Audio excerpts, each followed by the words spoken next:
Peter Pan by J.M. Barrie. Chapter 1. Peter Breaks Through. All children, except one, grow up. They soon know that they will grow up, and the way Wendy knew was this. One day when she was 2 years old, she was playing in a garden, and she plucked another flower and ran with it to her mother. I suppose she must have looked rather delightful, for Mrs. Darling put her hand to her heart and cried, "Oh, why can't you remain like this forever?" This was all that passed between them on the subject, but henceforth Wendy knew that she must grow up. You always know after you are 2. 2 is the beginning of the end. Of course they lived at 14, and until Wendy came, her mother was the chief one. She was a lovely lady with a romantic mind and such a sweet mocking mouth. Her romantic mind was like the tiny boxes, one within the other, that come from the puzzling East. However many you discover, there is always one more. And her sweet mocking mouth had one kiss on it that Wendy could never get, though there it was, perfectly conspicuous in the right-hand corner. The way Mr. Darling won her was this. The many gentlemen who had been boys when she was a girl discovered simultaneously that they loved her, and they all ran to her house to propose to her except Mr. Darling, who took a cab and nipped in first, and so he got her. He got all of her except the innermost box and the kiss. He never knew about the box, and in time he gave up trying for the kiss. Wendy thought Napoleon could have got it, but I can picture him trying and then going off in a passion, slamming the door. Mr. Darling used to boast to Wendy that her mother not only loved him but respected him. He was one of those deep ones who know about stocks and shares. Of course, no one really knows, but he quite seemed to know, and he often said stocks were up and shares were down in a way that would have made any woman respect him. Mrs. Darling was married in white, and at first she kept the books perfectly, almost gleefully, as if it were a game, not so much as a Brussels sprout was missing. But by and by whole cauliflowers dropped out, and instead of them there were pictures of babies without faces. She drew them when she should have been totting up. They were Mrs. Darling's guesses. Wendy came first, then John, then Michael. For a week or two after Wendy came, it was doubtful whether they would be able to keep her, as she was another mouth to feed. Mr. Darling was frightfully proud of her, but he was very honorable, and he sat on the edge of Mrs. Darling's bed, holding her hand and calculating expenses, while she looked at him imploringly. She wanted to risk it, come what might, but that was not his way. His way was with a pencil and a piece of paper, and if she confused him with suggestions, he had to begin at the beginning again. "Now don't interrupt," he would beg of her. "I have £1.17 here and 2 and 6 at the office. I can cut off my coffee at the office, say 10 shillings, making 2, 9, and 6. With your 18 and 3 makes 3, 9, 7. With 5 not in my checkbook makes 8, 9, 7. Who is that moving? 8, 9, 7. Dot and carry 7. Don't speak, my own. And the pound you lent to that man who came to the door. Quiet, child. Dot and carry, child. There, you've done it. Did I say 997? Yes, I said 997. The question is, can we try it for a year on 997? Of course we can, George, she cried. But she was prejudiced in Wendy's favor, and he was really the grander character of the two. "Remember mumps," he warned her almost threateningly, and off he went again. "Mumps £1. That is what I have put down, but I dare say it will be more like 30 shillings. Don't speak. Measles 1.5. German measles, half a guinea, makes 2, 15, 6. Don't waggle your finger. Whooping cough, say 15 shillings. And so on it went, and it added up differently each time. But at last Wendy just got through, with mumps reduced to 12.6 and the 2 kinds of measles treated as 1. There was the same excitement over John, and Michael had an even narrower squeak, but both were kept, and soon you might have seen the 3 of them going in a row to Miss Folsom's kindergarten school, accompanied by their nurse. Mrs. Darling loved to have everything just so, and Mr. Darling had a passion for being exactly like his neighbors, so of course they had a nurse. As they were poor, owing to the amount of milk the children drank, this nurse was a prim Newfoundland dog called Nana, who had belonged to no one in particular until the Darlings engaged her. She had always thought children important, however, and the Darlings had become acquainted with her in Kensington Gardens, where she spent most of her spare time peeping into perambulators, and was much hated by careless nursemaids, whom she followed to their homes and complained of to their mistresses. She proved to be quite a treasure of a nurse. How thorough she was at bath time, and up at any moment of the night if one of her charges made the slightest cry. Of course, her kennel was in the nursery. She had a genius for knowing when a cough is a thing to have no patience with, and when it needs stocking around your throat. She believed to her last day in old-fashioned remedies like rhubarb leaf, and made sounds of contempt over all this newfangled talk about germs and so on. It was a lesson in propriety to see her escorting the children to school, walking sedately by their side when they were well behaved, and butting them back into line if they strayed. On John's footer days she never once forgot his sweater, and she usually carried an umbrella in her mouth in case of rain. There is a room in the basement of Miss Folsom's school where the nurses wait. They sat on forms while Nana lay on the floor, but that was the only difference. They affected to ignore her as of an inferior social status to themselves, and she despised their light talk.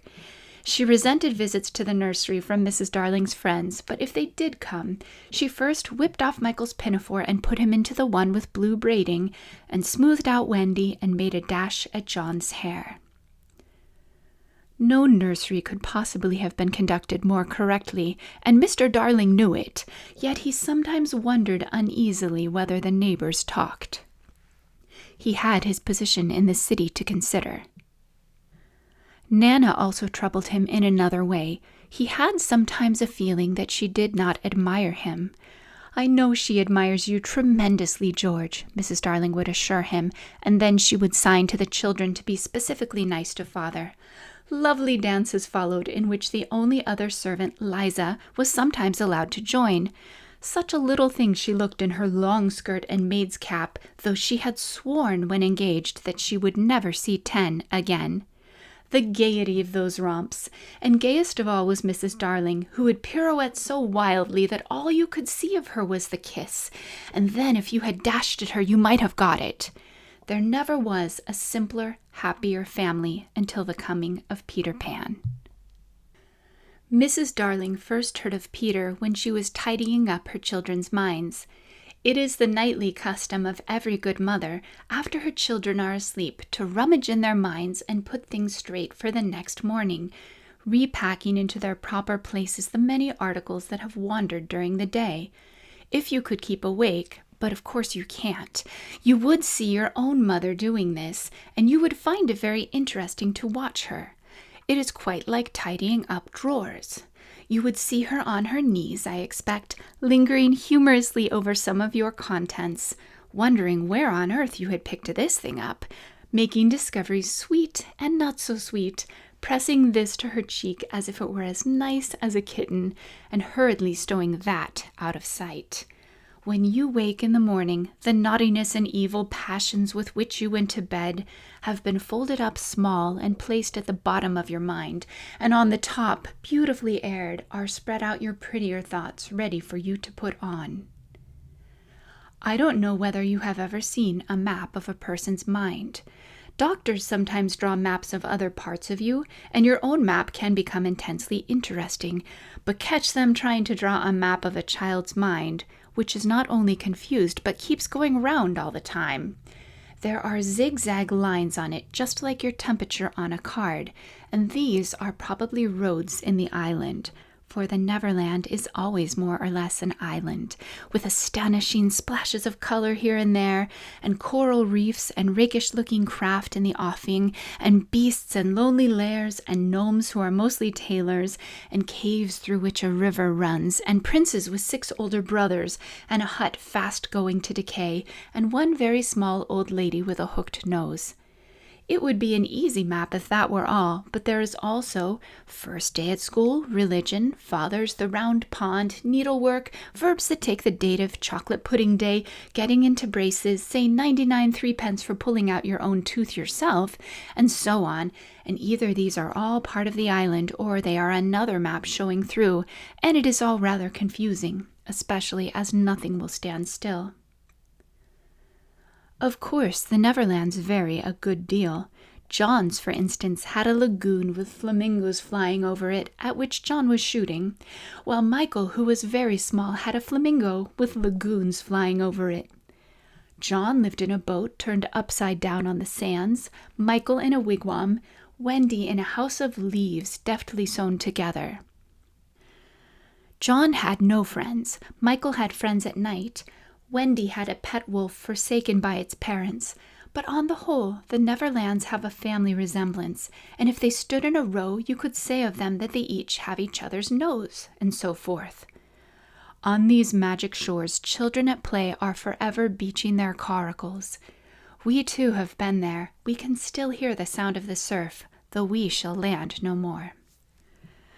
Of all delectable islands, the Neverland is the snuggest and most compact, not large and sprawly, with tedious distances between one adventure and another, but nicely crammed.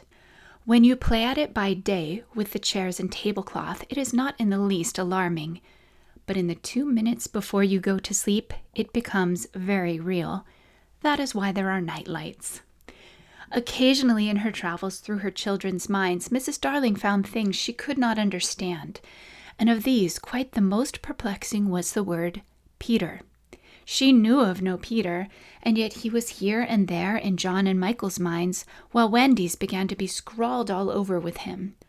The name stood out in bolder letters than any of the other words, and as Mrs. Darling gazed, she felt that it had an oddly cocky appearance. Yes, he is rather cocky, Wendy admitted with regret. Her mother had been questioning her. But who is he, my pet? He is Peter Pan, Mother. At first, Mrs. Darling did not know, but after thinking back into her childhood, she just remembered a Peter Pan who was said to live with the fairies. There were odd stories about him, as that when children died, he went part of the way with them so that they should not be frightened. She had believed in him at the time, but now that she was married and full of sense, she quite doubted whether there was any such person. Besides, she said to Wendy, he would be grown up by this time. Oh no, he isn't grown up, Wendy assured her confidently, and he is just my size. She meant that he was her size in both mind and body. She didn't know how she knew. She just knew it. Mrs. Darling consulted Mr. Darling, but he smiled pooh-pooh. Mark my words, he said. It is some nonsense Nana has been putting into their heads, just the sort of idea a dog would have. Leave it alone and it will blow over. But it would not blow over, and soon the troublesome boy gave Mrs. Darling quite a shock. Children have the strangest adventures without being troubled by them. For instance, they may remember to mention, a week after the event happened, that when they were in the wood, they had met their dead relative and had a game with him. It was in this casual way that Wendy one morning made a disquieting revelation. Some leaves of a tree had been found on the nursery floor, which certainly were not there when the children went to bed, and Mrs. Darling was puzzling over them when Wendy said with a tolerant smile, I do believe it is that Peter again. Whatever do you mean, Wendy? It is so naughty of him not to wipe his feet, Wendy said, sighing. She was a tidy child. She explained in quite a matter-of-fact way that she thought Peter sometimes came to the nursery in the night and sat on the foot of her bed and played on his pipes to her. Unfortunately, she never woke, so she didn't know how she knew. She just knew. What nonsense you talk, Precious. No one can get into the house without knocking. I think he comes in by the window, she said. My love, it is 3 floors up. Were not the leaves at the foot of the window, Mother? It was quite true. The leaves had been found very near the window. Mrs. Darling did not know what to think, for it all seemed so natural to Wendy that you could not dismiss it by saying she had been dreaming. My child, the mother cried, why did you not tell me of this before? I forgot. said Wendy lightly. She was in a hurry to get her breakfast. Oh, surely she must have been dreaming. But on the other hand, there were the leaves. Mrs. Darling examined them very carefully. They were skeleton leaves, but she was sure they did not come from any tree that grew in England.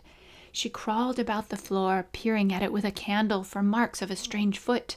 She rattled the poker in the chimney and tapped the walls. She let down a tape from the window to the pavement, and it was a sheer drop of 30 feet, without so much as a spout to climb up by.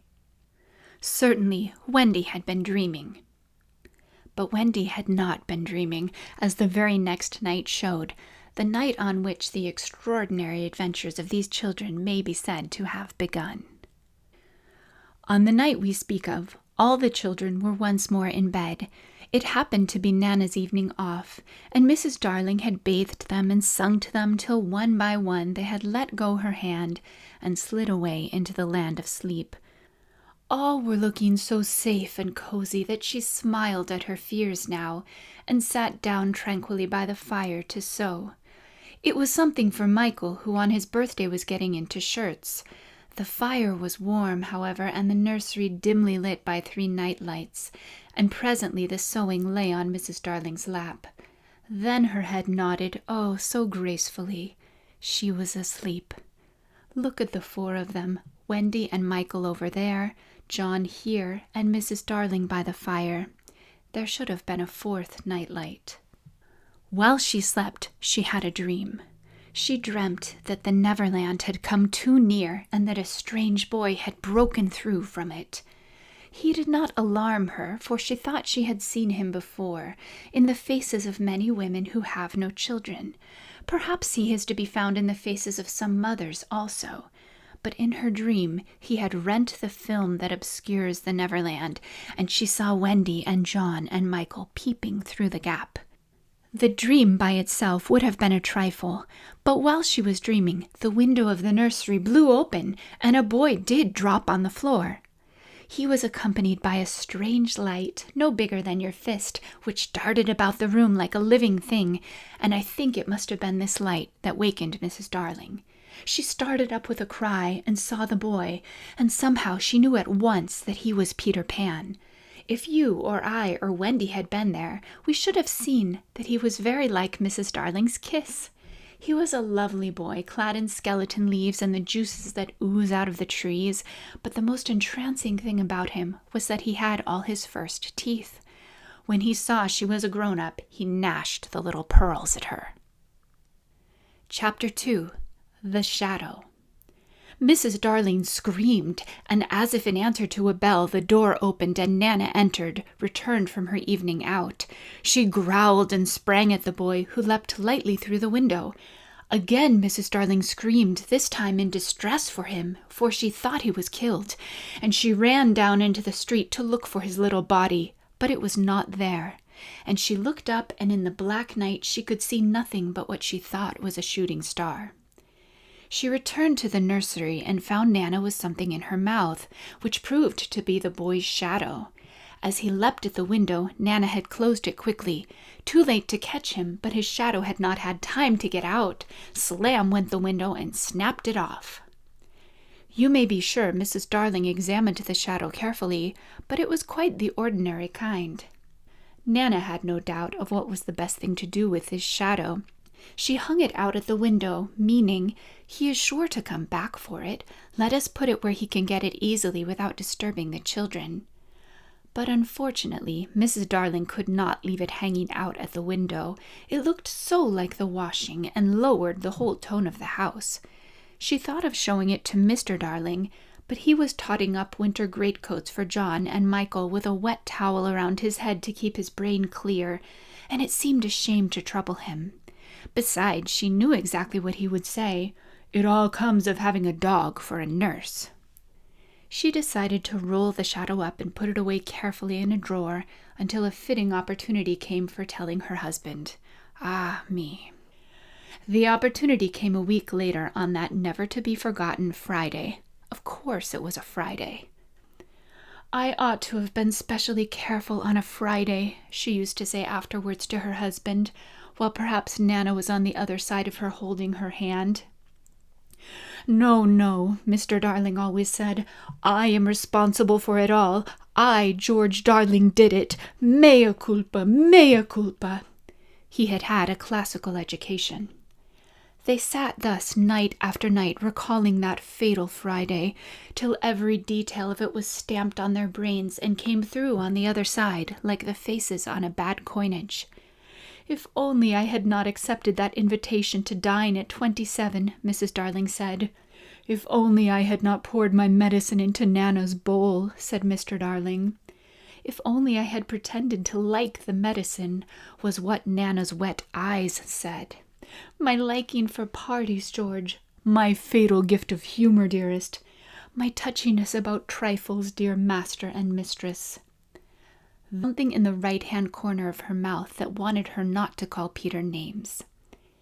They would sit there in the empty nursery, recalling fondly every smallest detail of that dreadful evening. It had begun so uneventfully, so precisely like 100 other evenings, with Nana putting on the water for Michael's bath and carrying him to it on her back. "I won't go to bed," he had shouted, like one who still believed that he had the last word on the subject. I won't. Nana, it isn't 6 o'clock yet. Oh dear, I shan't love you any more, Nana. I tell you I won't be bathed. I won't. Then Mrs. Darling had come in wearing her white evening gown. She had dressed early because Wendy so loved to see her in her evening gown with the necklace George had given her. She was wearing Wendy's bracelet on her arm. She had asked for the loan of it. Wendy loved to lend her bracelet to her mother.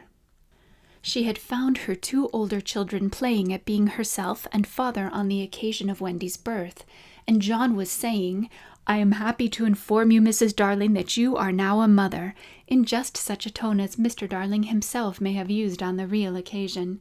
Wendy had danced with joy, just as the real Mrs. Darling must have done. Then John was born, with the extra pomp that he conceived due to the birth of a male, and Michael came from his bath to ask to be born also, but John said brutally that they did not want any more. Michael had nearly cried. "Nobody wants me," he said, and of course the lady in the evening dress could not stand that. "I do," she said. "I so want a 3rd child." "Boy or girl?" asked Michael, not too hopefully. "Boy." Then he had leapt into her arms. Such a little thing for Mr. and Mrs. Darling and Nana to recall now, but not so little if that was to be Michael's last night in the nursery. They go on with their recollections. "It was then that I rushed in like a tornado, wasn't it?" Mr. Darling would say, scorning himself. And indeed he had been like a tornado. Perhaps there was some excuse for him. He too had been dressing for the party, and all had gone well with him until he came to his tie. It is an astounding thing to have to tell, but this man, though he knew about stocks and shares, had no real mastery of his tie. Sometimes the thing yielded to him without a contest, but there were occasions when it would have been better for the house if he had swallowed his pride and used a made-up tie. This was such an occasion. He came rushing into the nursery with the crumpled little brute of a tie in his hand. "Why, what is the matter, father dear?" "Matter," he yelled. He really yelled. "This tie, it will not tie." He became dangerously sarcastic. "Not round my neck, round the bedpost. Oh yes, 20 times have I made it up round the bedpost, but round my neck, no. Oh dear, no. Begs to be excused." He thought Mrs. Darling was not sufficiently impressed, and he went on sternly, "I warn you of this, mother, that unless this tie is round my neck, we don't go out to dinner tonight. And if I don't go out to dinner tonight, I never go to the office again. And if I don't go to the office again, you and I starve, and our children will be flung into the streets." Even then Mrs. Darling was placid. "Let me try, dear," she said, and indeed that was what he had come to ask her to do, and with her nice cool hands she tied his tie for him while the children stood around to see their fate decided. Some men would have resented her being able to do it so easily, but Mr. Darling had far too fine a nature for that. He thanked her carelessly, at once forgot his rage, and in another moment was dancing around the room with Michael on his back. "How wildly we romped," says Mrs. Darling now, recalling it. "Our last romp," Mr. Darling groaned. "Oh, George, do you remember Michael suddenly said to me, 'How did you get to know me, Mother?'" "I remember." "They were rather sweet, don't you think, George?" "And they were ours, and now they are gone." The romp had ended with the appearance of Nana, and most unluckily Mr. Darling collided against her, covering his trousers with hairs. They were not only new trousers, but they were the first he had ever had with braid on them, and he had had to bite his lip to prevent the tears coming. Of course Mrs. Darling brushed him, but he began to talk again about its being a mistake to have a dog for a nurse. "George, Nana is a treasure." "No doubt, but I have an uneasy feeling at times that she looks upon the children as puppies." "Oh, no, dear one, I feel sure she knows they have souls." "I wonder," Mr. Darling said thoughtfully. "I wonder." It was an opportunity his wife felt for telling him about the boy. At first he pooh-poohed the story, but he became thoughtful when she showed him the shadow. "It is nobody I know," he said, examining it carefully, "but it does look like a scoundrel." "We were still discussing it, you remember," says Mr. Darling, "when Nana came in with Michael's medicine. 'You will never carry the bottle in your mouth again, Nana, and it is all my fault.'" Strong man though he was, there is no doubt that he had behaved rather foolishly over the medicine. If he had a weakness, it was for thinking that all his life he had taken medicine boldly, and so now when Michael dodged the spoon in Nana's mouth, he had said reprovingly, "Be a man, Michael." "Won't, Michael cried naughtily. Mrs. Darling left the room to get a chocolate for him, and Mr. Darling thought this showed want of firmness. "Mother, don't pamper him," he called after her. "Michael, when I was your age, I took medicine without a murmur. I said, 'Thank you, kind parents, for giving me bottles to make me well.'" He really thought this was true, and Wendy, who was now in her nightgown, believed it also, and she said, to encourage Michael, "That medicine you sometimes take, Father, is much nastier, isn't it?" "Ever so much nastier," Mr. Darling said bravely, "and I would take it now as an example to you, Michael, if I hadn't lost the bottle." He had not exactly lost it. He had climbed in the dead of night to the top of the wardrobe and hidden it there. What he did not know was that the faithful Liza had found it and put it back on his washstand. "I know where it is, Father," Wendy cried, always glad to be of service. "I'll bring it." And she was off before he could stop her. Immediately his spirits sank in the strangest way. "John," he said shudderingly, "it's the most beastly stuff. It's that nasty, sticky, sweet kind." "It will soon be over, Father," John said cheerily, and then in rushed Wendy with the medicine in a glass. "I have been as quick as I could," she panted. "You have been wonderfully quick," her father retorted, with a vindictive politeness that was quite thrown away upon her. "Michael first," he said doggedly. "Father first," said Michael, who was of a suspicious nature. "I shall be sick, you know," Mr. Darling said threateningly. "Come on, Father," said John. "Hold your tongue, John," his father rapped out. Wendy was quite puzzled. "I thought you took it quite easily, Father." "That is not the point," he retorted. "The point is that there is more in my glass than in Michael's spoon." His proud heart was nearly bursting. "And it isn't fair. I would say it, though it were with my last breath. It isn't fair." "Father, I am waiting," said Michael coldly. "It's all very well for you to say you are waiting. So am I waiting." "Father's a cowardly custard." "So are you a cowardly custard." "I'm not frightened." "Neither am I frightened." "Well, then take it." "Well, then you take it." Wendy had a splendid idea. "Why not both take it at the same time?" "Certainly," said Mr. Darling. "Are you ready, Michael?" Wendy gave the words, 1, 2, 3, and Michael took his medicine, but Mr. Darling slipped his behind his back. There was a yell of rage from Michael, and "Oh, Father!" Wendy exclaimed. "What do you mean by 'oh, Father'?" Mr. Darling demanded. "Stop that row, Michael. I meant to take mine, but I missed it." It was dreadful the way all three were looking at him, just as if they did not admire him. "Look here, all of you," he said entreatingly, as soon as Nana had gone into the bathroom. "I have just thought of a splendid joke. I shall pour my medicine into Nana's bowl, and she will drink it, thinking it is milk." It was the color of milk, but the children did not have their father's sense of humor, and they looked at him reproachfully as he poured the medicine into Nana's bowl. "What fun!" he said doubtfully, and they did not dare expose him when Mrs. Darling and Nana returned. "Nana, good dog," he said, patting her, "I have put a little milk into your bowl, Nana." Nana wagged her tail, ran to the medicine, and began lapping it. Then she gave Mr. Darling such a look. Not an angry look. She showed him the great red tear that makes us so sorry for noble dogs, and crept into her kennel. Mr. Darling was frightfully ashamed of himself, but he would not give in.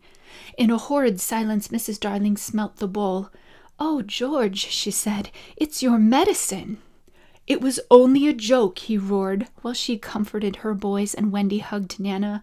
"Much good," he said bitterly, "my wearing myself to the bone trying to be funny in this house." And still Wendy hugged Nana. "That's right," he shouted. "Coddle her. Nobody coddles me. Oh dear, no. I am only the breadwinner. Why should I be coddled? Why? "George," Mrs. Darling entreated him, "not so loud. The servants will hear you." Somehow they had got into the way of calling Liza the servants. "Let them," he answered recklessly, "bring in the whole world, but I refuse to allow that dog to lord it in my nursery for an hour longer." The children wept, and Nana ran to him beseechingly, but he waved her back. He felt he was a strong man again. In vain, he cried. "The proper place for you is the yard, and there you go to be tied up this instant." George, Mrs. Darling whispered, "remember what I told you about that boy." Alas, he would not listen.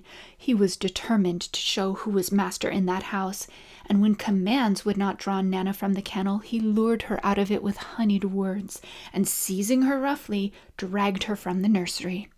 He was ashamed of himself, and yet he did it. It was all owing to his too affectionate nature, which craved for admiration. When he had tied her up in the backyard, the wretched father went and sat in the passage with his knuckles to his eyes. In the meantime, Mrs. Darling had put the children to bed in unwonted silence and lit their night lights. They could hear Nana barking, and John whimpered, "It is because he is chaining her up in the yard." But Wendy was wiser. "That is not Nana's unhappy bark," she said, little guessing what was about to happen. "That is her bark when she smells danger." "Danger? Are you sure, Wendy?" "Oh, yes." Mrs. Darling quivered and went to the window. It was securely fastened. She looked out, and the night was peppered with stars. They were crowding round the house as if curious to see what was to take place there, but she did not notice this, nor that one or two of the smaller ones winked at her. Yet a nameless fear clutched at her heart and made her cry, "Oh, how I wish that I wasn't going to a party tonight." Even Michael, already half asleep, knew that she was perturbed, and he asked, "Can anything harm us, Mother, after the night lights are lit?" "Nothing, precious," she said. "They are the eyes a mother leaves behind her to guard her children." She went from bed to bed, singing enchantments over them, and little Michael flung his arms round her. "Mother," he cried, "I'm glad of you." They were the last words she was to hear from him for a long time. Number 27 was only a few yards distant, but there had been a slight fall of snow, and Father and Mother Darling picked their way over it deftly not to soil their shoes. They were already the only persons in the street, and all the stars were watching them. Stars are beautiful, but they may not take an active part in anything. They must just look on forever. It is a punishment put on them for something they did so long ago that no star now knows what it was. So the older ones have become glassy-eyed and seldom speak. Winking is the star language, but the little ones still wonder. They are not really friendly to Peter, who had a mischievous way of stealing up behind them and trying to blow them out, but they are so fond of fun that they were on his side tonight and anxious to get the grown-ups out of the way. So as soon as the door of 27 closed on Mr. and Mrs. Darling, there was a commotion in the firmament, and the smallest of all the stars in the Milky Way screamed out, "Now, Peter!" Chapter 3. Come away, come away. For a moment after Mr. and Mrs. Darling left the house, the night lights by the beds of the 3 children continued to burn clearly. They were awfully nice little night lights, and one cannot help wishing that they could have kept awake to see Peter. But Wendy's light blinked and gave such a yawn that the other 2 yawned also, and before they could close their mouths, all 3 went out. There was another light in the room now, 1,000 times brighter than the night lights, and in the time we have taken to say this, it had been in all the drawers in the nursery, looking for Peter's shadow, rummaged the wardrobe, and turned every pocket inside out. It was not really a light. It made this light by flashing about so quickly. But when it came to rest for a second, you saw it was a fairy, no longer than your hand, but still growing. It was a girl called Tinker Bell, exquisitely gowned in a skeleton leaf, cut low and square, through which her figure could be seen to the best advantage. She was slightly inclined to embonpoint. A moment after the fairy's entrance, the window was blown open by the breathing of the little stars, and Peter dropped in. He had carried Tinker Bell part of the way, and his hand was still messy with the fairy dust. "Tinker Bell," he called softly, after making sure that the children were asleep. "Tink, where are you?" She was in a jug for the moment, and liking it extremely. She had never been in a jug before. "Oh, do come out of that jug and tell me, do you know where they put my shadow?" The loveliest tinkle as of golden bells answered him. It is the fairy language. You ordinary children can never hear it, but if you were to hear it, you would know that you had heard it once before. Tink said that the shadow was in the big box. She meant the chest of drawers, and Peter jumped at the drawers, scattering their contents to the floor with both hands, as kings toss halfpence to a crowd. In a moment he had recovered his shadow, and in his delight he forgot that he had shut Tinker Bell up in the drawer. If he thought at all, but I don't believe he ever thought, it was that he and his shadow, when brought near each other, would join like drops of water, and when they did not, he was appalled. He tried to stick it on with soap from the bathroom, but that also failed. A shudder passed through Peter, and he sat on the floor and cried. His sobs woke Wendy, and she sat up in bed. She was not alarmed to see a stranger crying on the nursery floor. She was only pleasantly interested. "Boy," she said courteously, "why are you crying?" Peter could be exceedingly polite also, having learned the grand manner at fairy ceremonies, and he rose and bowed to her beautifully. She was much pleased and bowed beautifully to him from the bed. "What's your name?" he asked.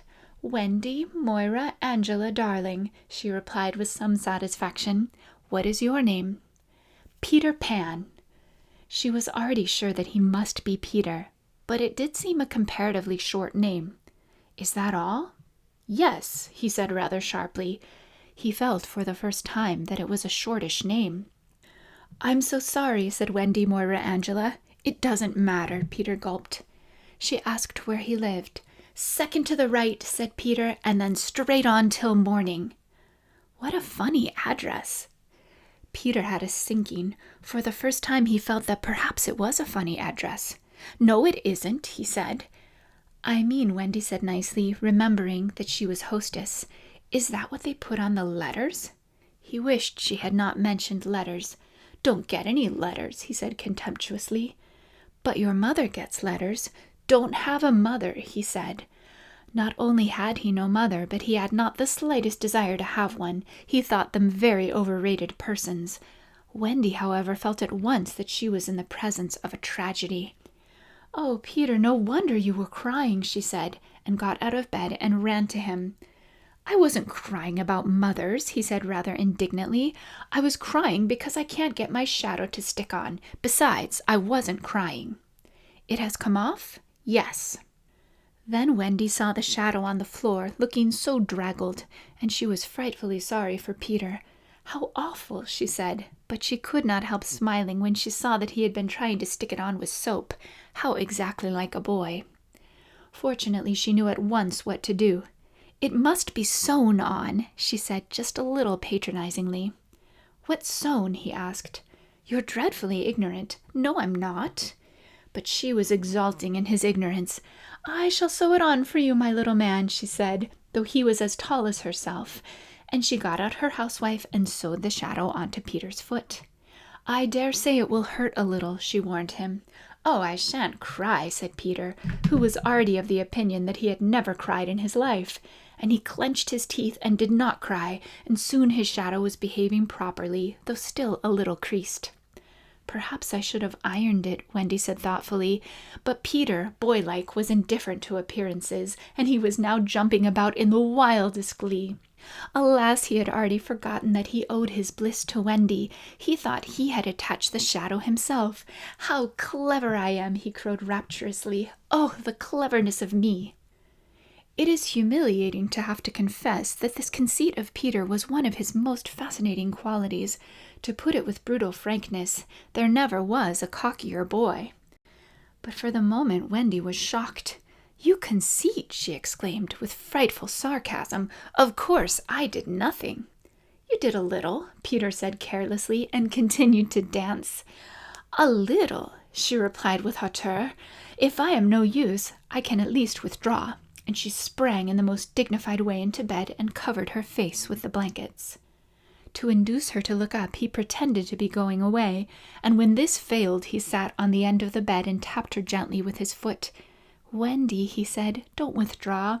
I can't help crowing, Wendy, when I'm pleased with myself." Still she would not look up, though she was listening eagerly. "Wendy," he continued, in a voice that no woman has ever been able to resist, "Wendy, one girl is more use than 20 boys." Now Wendy was every inch a woman, though there were not many inches, and she peeped out of the bedclothes. "Do you really think so, Peter?" "Yes, I do." "I think it's perfectly sweet of you," she declared, "and I'll get up again." And she sat with him on the side of the bed. She also said she would give him a kiss if he liked, but Peter did not know what she meant, and he held out his hand expectantly. "Surely you know what a kiss is?" she asked, aghast. "I shall know when you give it to me," he replied stiffly, and not to hurt his feeling, she gave him a thimble. "Now," said he, "shall I give you a kiss?" And she replied with a slight primness, "If you please." She made herself rather cheap by inclining her face toward him, but he merely dropped an acorn button into her hand. So she slowly returned her face to where it had been before, and said nicely that she would wear his kiss on the chain around her neck. It was lucky that she did put it on that chain, for it was afterwards to save her life. When people in our set are introduced, it is customary for them to ask each other's age, and so Wendy, who always liked to do the correct thing, asked Peter how old he was. It was not really a happy question to ask him. It was like an examination paper that asks grammar, when what you want to be asked is Kings of England. "I don't know," he replied uneasily, "but I am quite young." He really knew nothing about it. He had merely suspicions, but he said at a venture, "Wendy, I ran away the day I was born." Wendy was quite surprised, but interested, and she indicated in the charming drawing-room manner, by a touch on her nightgown, that he could sit nearer her. "It was because I heard father and mother," he explained in a low voice, "talking about what I was to be when I became a man." He was extraordinarily agitated now. "I don't want ever to be a man," he said with passion. "I want always to be a little boy and to have fun. So I ran away to Kensington Gardens and lived a long, long time among the fairies." She gave him a look of the most intense admiration, and he thought it was because he had run away, but it was really because he knew fairies. Wendy had lived such a home life that to know fairies struck her as quite delightful. She poured out questions about them to his surprise, for they were rather a nuisance to him getting in his way, and so on, and indeed he had sometimes to give them a scolding. Still, he liked them on the whole, and he told her about the beginning of fairies. You see, Wendy, when the first baby laughed for the first time, its laugh broke into 1,000 pieces, and they all went skipping about, and that was the beginning of fairies. Tedious talk this, but being a stay-at-home, she liked it. And so, he went on good-naturedly, there ought to be one fairy for every boy and girl. Ought to be, isn't there? No. You see, children know such a lot now, they soon don't believe in fairies, and every time a child says, "I don't believe in fairies," there is a fairy somewhere that falls down dead. Really, he thought they had now talked enough about fairies, and it struck him that Tinker Bell was keeping very quiet. "I can't think where she has gone to," he said, rising, and he called Tink by name. Wendy's heart went flutter with a sudden thrill. "Peter," she cried, clutching him, "you don't mean to tell me that there is a fairy in this room?" "She was here just now," he said a little impatiently. "You don't hear her, do you?" And they both listened. "The only sound I hear," said Wendy, "is like a tinkle of bells." "Well, that's Tink. That's the fairy language. I think I hear her too." The sound came from the chest of drawers, and Peter made a merry face. No one could ever look quite so merry as Peter, and the loveliest of gurgles was his laugh. He had his first laugh still. "Wendy," he whispered gleefully, "I do believe I shut her up in the drawer." He let poor Tink out of the drawer, and she flew about the nursery screaming with fury. "You shouldn't say such things," Peter retorted. "Of course I'm very sorry, but how could I know you were in that drawer?" Wendy was not listening to him. "Oh, Peter," she cried, "if she would only stand still and let me see her." "They hardly ever stand still," he said. But for one moment Wendy saw the romantic figure come to rest on the cuckoo clock. "Oh, the lovely!" she cried, though Tink's face was still distorted with passion. "Tink," said Peter amiably, "this lady says she wishes you were her fairy." Tinker Bell answered insolently, "What does she say, Peter?" He had to translate. "She is not very polite. She says you are a great ugly girl, and that she is my fairy." He tried to argue with Tink. "You know you can't be my fairy, Tink, because I am a gentleman and you are a lady." To this Tink replied in these words, "You silly mule," and disappeared into the bathroom. "She is quite a common fairy," Peter explained apologetically. "She is called Tinker Bell because she mends the pots and kettles." They were together in the armchair by this time, and Wendy plied him with more questions. "If you don't live in Kensington Gardens now, sometimes I do still, but where do you live mostly now? With the lost boys?" "Who are they?" "They are the children who fall out of their perambulators when the nurse is looking the other way. If they are not claimed in 7 days, they are sent far away to the Neverland to defray expenses. I'm captain." "What fun it must be!" "Yes," said cunning Peter, "but we are rather lonely. You see, we have no female companionship." "Are none of the others girls?" "Oh, no. Girls, you know, are much too clever to fall out of their prams." This flattered Wendy immensely. "I think," she said, "it is perfectly lovely the way you talk about girls. John there just despises us." For reply, Peter rose and kicked John out of bed, blankets and all, one kick. This seemed to Wendy rather forward for a first meeting, and she told him with spirit that he was not captain in her house. However, John continued to sleep so placidly on the floor that she allowed him to remain there. "And I know you meant to be kind," she said, relenting, "so you may give me a kiss." For the moment she had forgotten his ignorance about kisses. "I thought you would want it back," he said a little bitterly, and offered to return her the thimble. "Oh dear," said the nice Wendy, "I didn't mean a kiss. I meant a thimble." "What's that?" "It's like this." She kissed him. "Funny," said Peter gravely. "Now, shall I give you a thimble?" "If you wish to," said Wendy, keeping her head erect this time. Peter thimbled her, and almost immediately she screeched. "What is it, Wendy?" "It was exactly as if someone were pulling my hair." That must have been Tink. I never knew her so naughty before. And indeed, Tink was darting about again, using offensive language. "She says she will do that to you, Wendy, every time I give you a thimble." "But why? Why, Tink?" Again Tink replied, "You silly mule." Peter could not understand why, but Wendy understood, and she was just slightly disappointed when he admitted that he came to the nursery window, not to see her, but to listen to stories. You see, I don't know any stories. None of the lost boys knows any stories. How perfectly awful, Wendy said.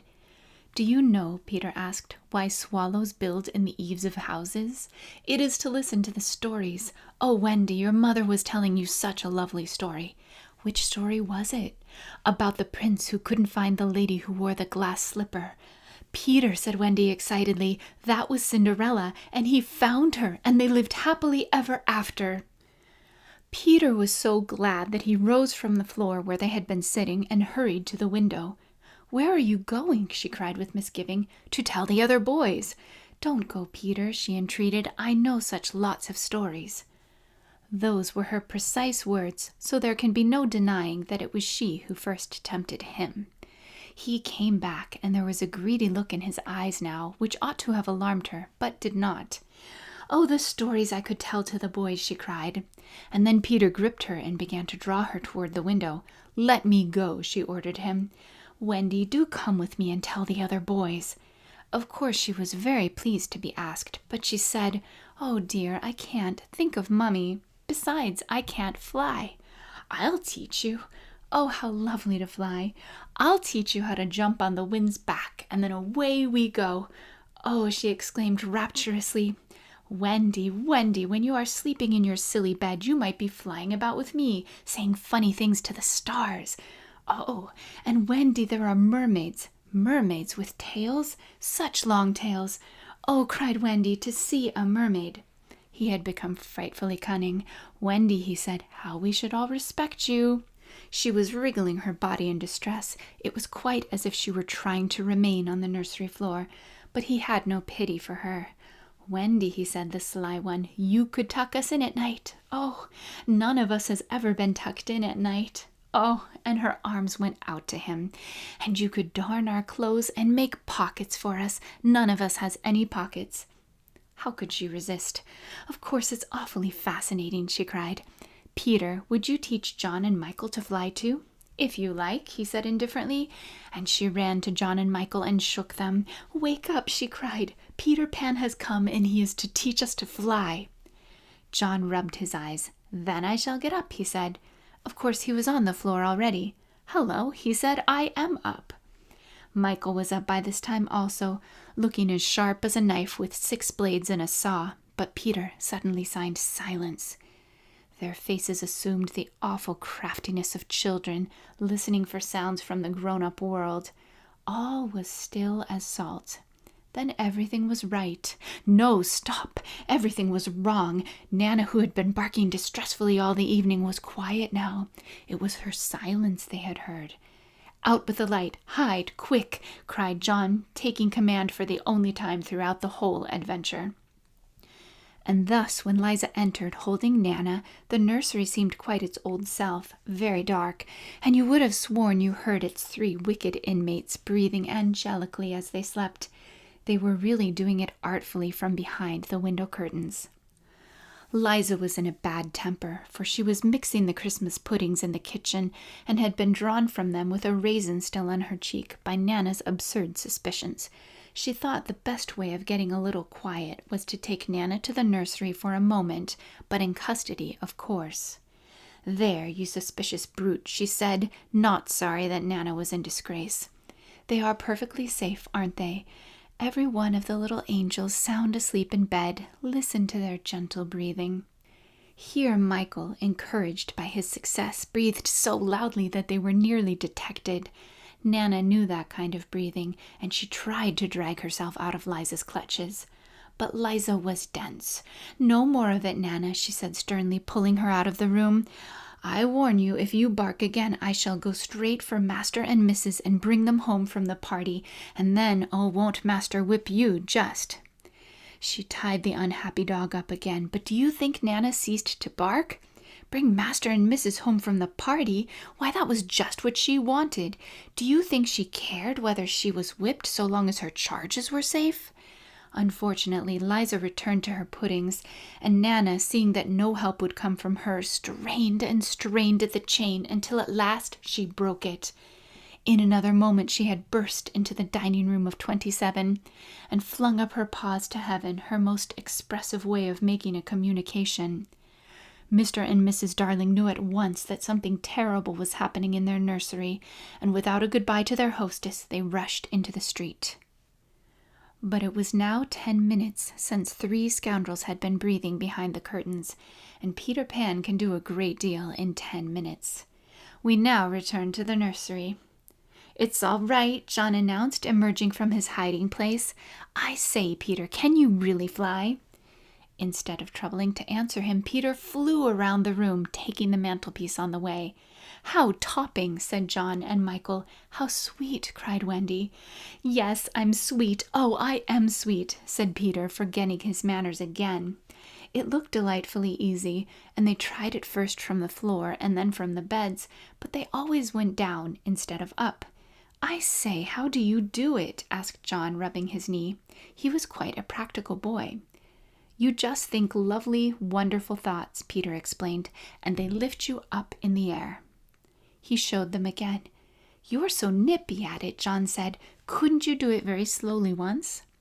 Peter did it both slowly and quickly. "I've got it now, Wendy," cried John. But soon he found he had not. Not one of them could fly an inch, though even Michael was in words of 2 syllables, and Peter did not know A from Z.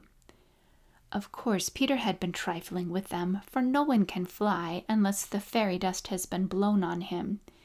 Fortunately, as we have mentioned, one of his hands was messy with it, and he blew some on each of them with the most superb results. "Now just wiggle your shoulders this way," he said, "and let go." They were all on their beds, and gallant Michael let go first.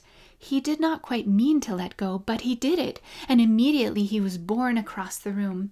"I flewed," he screamed while still in midair. John let go and met Wendy near the bathroom. "Oh, lovely! Oh, ripping! Look at me! Look at me! Look at me!" They were not nearly so elegant as Peter. They could not help kicking a little, but their heads were bobbing against the ceiling, and there is almost nothing so delicious as that. Peter gave Wendy a hand at first, but had to desist. Tink was so indignant. Up and down they went, and round and round. Heavenly was Wendy's word. "I say," cried John, "why shouldn't we all go out?" Of course it was to this that Peter had been luring them. Michael was ready. He wanted to see how long it took him to do 1,000,000,000 miles, but Wendy hesitated. "Mermaids," said Peter again. "Oh, and there are pirates." "Pirates!" cried John, seizing his Sunday hat. "Let us go at once." It was just at this moment that Mr. and Mrs. Darling hurried with Nana out of 27. They ran into the middle of the street to look up at the nursery window. And yes, it was still shut, but the room was ablaze with light. And most heart-gripping sight of all, they could see in shadow on the curtain 3 little figures in night attire, circling round and round, not on the floor, but in the air. Not 3 figures, 4. In a tremble, they opened the street door. Mr. Darling would have rushed upstairs, but Mrs. Darling signed to him to go softly. She even tried to make her heart go softly. Will they reach the nursery in time? If so, how delightful for them, and we shall all breathe a sigh of relief. But there will be no story. On the other hand, if they are not in time, I solemnly promise that it will all come right in the end. They would have reached the nursery in time had it not been that the little stars were watching them. Once again the stars blew the window open, and that smallest star of all called out, "Cave, Peter!" Then Peter knew that there was not a moment to lose. "Come," he said imperiously, and soared out at once into the night, followed by John and Michael and Wendy. Mr. and Mrs. Darling and Nana rushed into the nursery too late. The birds were flown. Chapter 5. The Island Come True. Feeling that Peter was on his way back, the Neverland had again woke into life. We ought to use the pluperfect and say wakened, but woke is better and was always used by Peter. In his absence, things are usually quiet on the island. The fairies take an hour longer in the morning, the beasts attend to their young, the Indians feast heavily for 6 days and nights, and when pirates and lost boys meet, they merely bite their thumbs at each other. But with the coming of Peter, who hates lethargy, they are underway again. If you put your ear to the ground now, you would hear the whole island seething with life. On this evening the chief forces of the island were disposed as follows. The Lost Boys were out looking for Peter. The pirates were out looking for the Lost Boys. The Indians were out looking for the pirates, and the beasts were out looking for the Indians. They were going round and round the island, but they did not meet because all were going at the same rate. All wanted blood, except the boys, who liked it as a rule, but tonight were out to greet their captain. The boys on the island vary, of course, in numbers, according as they get killed and so on, and when they seem to be growing up, which is against the rules, Peter thins them out. But at this time there were 6 of them, counting the twins as 2. Let us pretend to lie here among the sugar cane and watch them as they steal by in single file, each with his hand on his dagger. They are forbidden by Peter to look in the least like him, and they wear the skins of the bears slain by themselves, in which they are so round and furry that when they fall they roll. They have therefore become very sure-footed. The first to pass is Toodles, not the least brave, but the most unfortunate of all that gallant band. He had been in fewer adventures than any of them, because the big things constantly happened just when he had stepped around the corner. All would be quiet. He would take the opportunity of going off to gather a few sticks for firewood, and then when he returned the others would be sweeping up the blood. This ill luck had given a gentle melancholy to his countenance, but instead of souring his nature, had sweetened it, so that he was quite the humblest of the boys. Poor kind Toodles, there is danger in the air for you tonight. Take care lest an adventure is now offered you, which, if accepted, will plunge you in deepest woe. Toodles, the fairy Tink who is bent on mischief this night, is looking for a tool, and she thinks you are the most easily tricked of the boys. 'Ware Tinker Bell. Would that he could hear us, but we are not really on the island, and he passes by, biting his knuckles.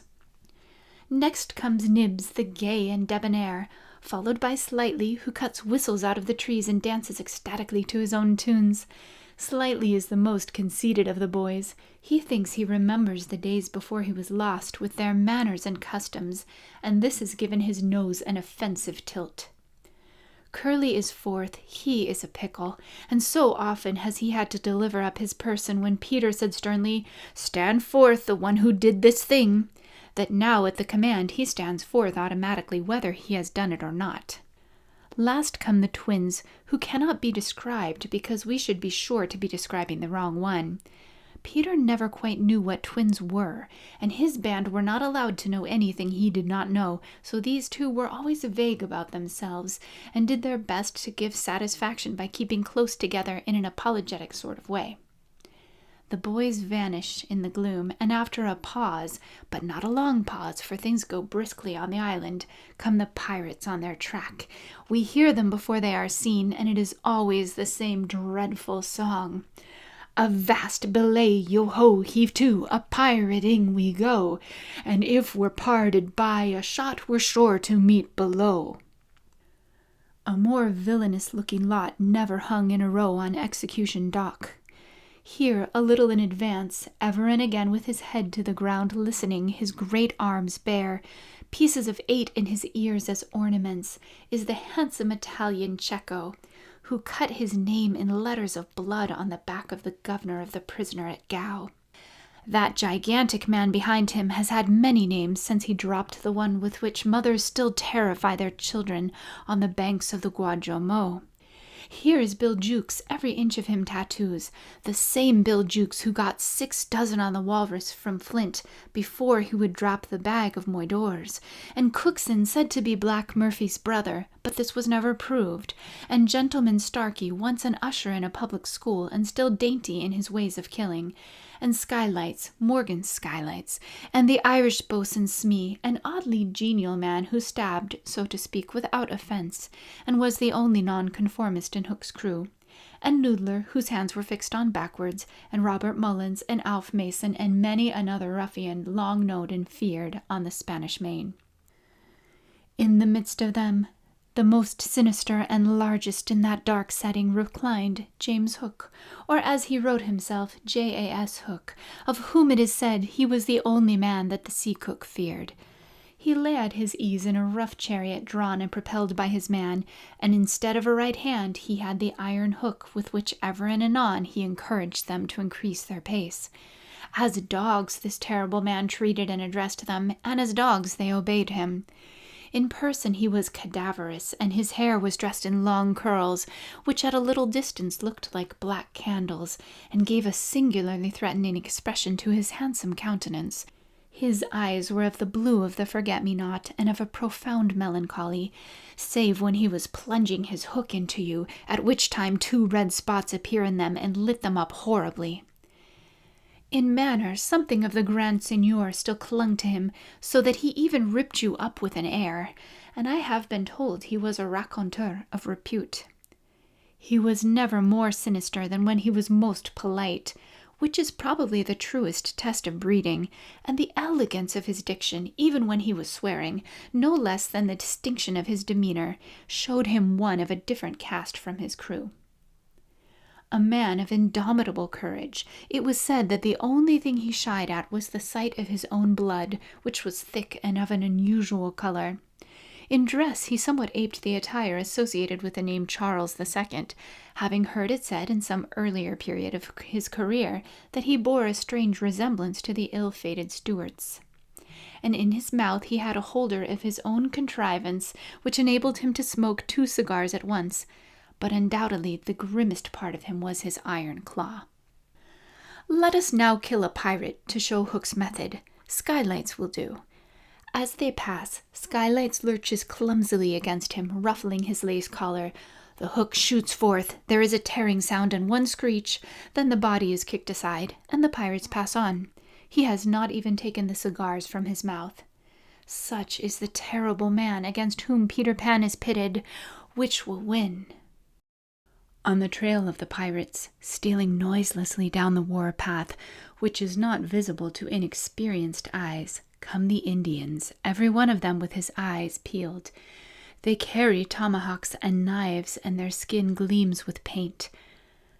Bringing up the rear, the place of greatest danger, comes Tiger Lily, proudly erect, a princess in her own right. She is the most beautiful of dark-eyed Dianas and the belle of her tribe, coquettish, cold, and amorous by turns. There is not a brave who would not have the wayward thing to wife, but she staves off the altar with a hatchet. Observe how they pass over fallen twigs without making the slightest noise.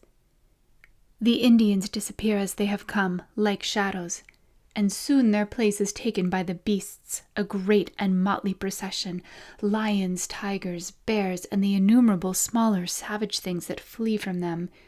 For every kind of beast, and more particularly all the man-eaters, live cheek by jowl on the favored island. Their tongues are hanging out. They are hungry tonight. When they have passed comes the last figure of all, a gigantic crocodile. We shall see for whom she is looking presently. The crocodile passes, but soon the boys appear again, for the procession must continue indefinitely until one of the parties stops or changes its pace. Then quickly they will be on top of each other. All are keeping a sharp lookout in front, but none suspects that the danger may be creeping up from behind. This shows how real the island was. The first to fall out of the moving circle was the boys. They flung themselves down on the sward, close to their underground home. I do wish Peter would come back, said every one of them nervously, though in height and still more in breadth they were all larger than their captain. I am the only one who is not afraid of the pirates, Slightly said, in the tone that prevented his being a general favorite. But perhaps some distant sound disturbed him, for he added hastily, "But I wish he would come back and tell us whether he has heard anything more about Cinderella." They talked of Cinderella, and Toodles was confident that his mother must have been very like her. It was only in Peter's absence that they could speak of mothers, the subject being forbidden by him as silly. "All I remember about my mother," Nibs told them, "is that she often said to my father, 'Oh, how I wish I had a checkbook of my own. I don't know what a checkbook is, but I should just love to give my mother one.'" While they talked, they heard a distant sound. You or I, not being wild things of the woods, would have heard nothing, but they heard it, and it was the grim song. Yo ho, the pirate life, the flag, a skull and bones, a merry hour, a hempen rope, and hey for Davy Jones. At once the lost boys— but where are they? They are no longer there. Rabbits could not have disappeared more quickly. I will tell you where they are. With the exception of Nibs, who has darted away to reconnoiter, they are already in their home under the ground, a very delightful residence of which we shall see a good deal presently. But how have they reached it? For there is no entrance to be seen, not so much as a large stone, which, if rolled away, would disclose the mouth of a cave. Look closely, however, and you may note that there are here 7 large trees, each with a hole in its hollow trunk as large as a boy. These are the 7 entrances to the home under the ground, for which Hook has been searching in vain these many moons. Will he find it tonight? As the pirates advanced, the quick eye of Starkey sighted Nibs disappearing through the wood, and at once his pistol flashed out, but an iron claw gripped his shoulder. "Captain, let go!" he cried, writhing. Now, for the first time, we hear the voice of Hook. It was a sinister voice. "Put back that pistol first," it said threateningly. "It was one of those boys you hate. I could have shot him dead." "Aye, and the sound would have brought Tiger Lily's Indians upon us. Do you want to lose your head?" "Shall I after him, Captain?" asked pathetic Smee, "and tickle him with Johnny Corkscrew?"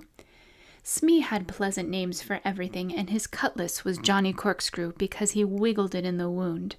One could mention many lovable traits in Smee. For example, after killing, it was his spectacles he wiped instead of his weapon. "Johnny's a silent fellow," he reminded Hook. "Not now, Smee," Hook said darkly. "He is only one, and I want to mischief all the 7. Scatter and look for them." The pirates disappeared among the trees, and in a moment their captain and Smee were alone. Hook heaved a heavy sigh, and I know not why it was. Perhaps it was because of the soft beauty of the evening, but there came over him a desire to confide to his faithful boatswain the story of his life. He spoke long and earnestly, but what it was all about, Smee, who was rather stupid, did not know in the least. Anon he caught the word Peter.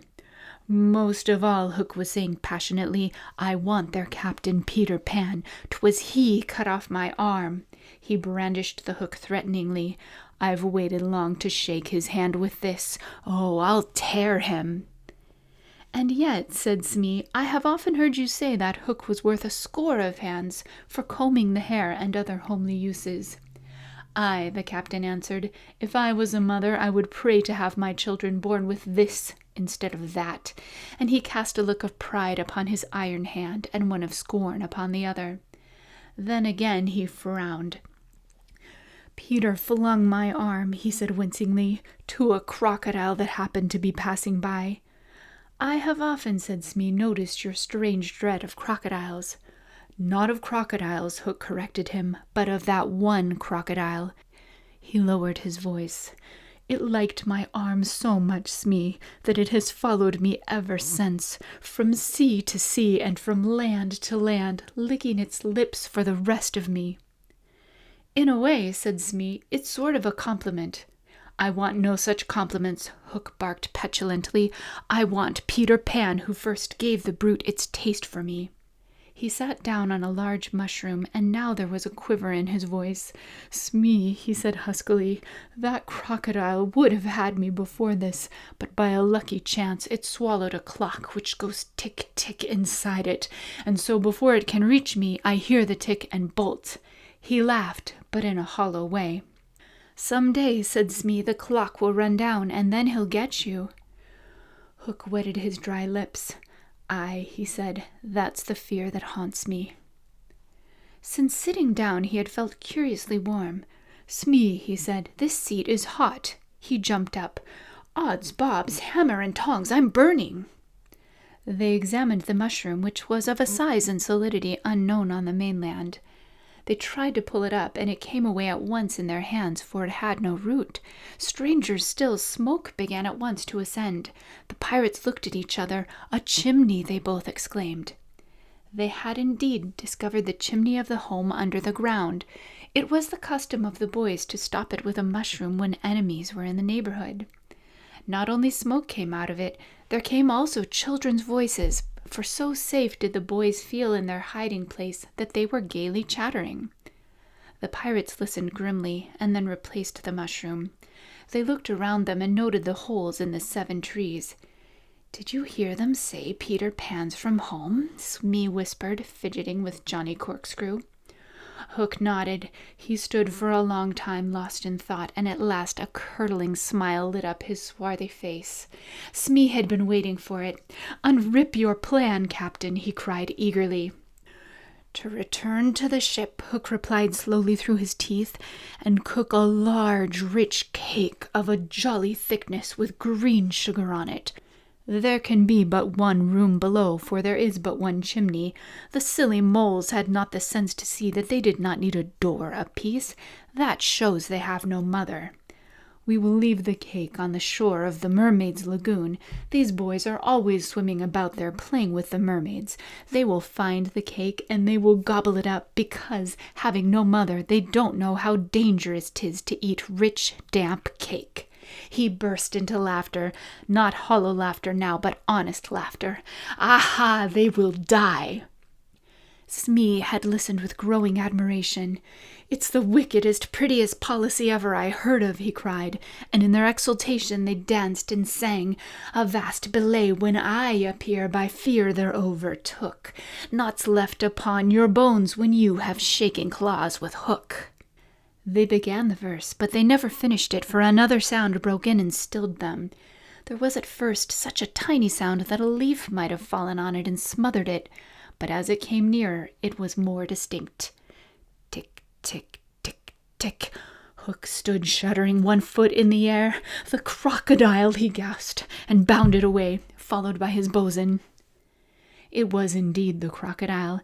It had passed the Indians, who were now on the trail of the other pirates. It oozed on after Hook.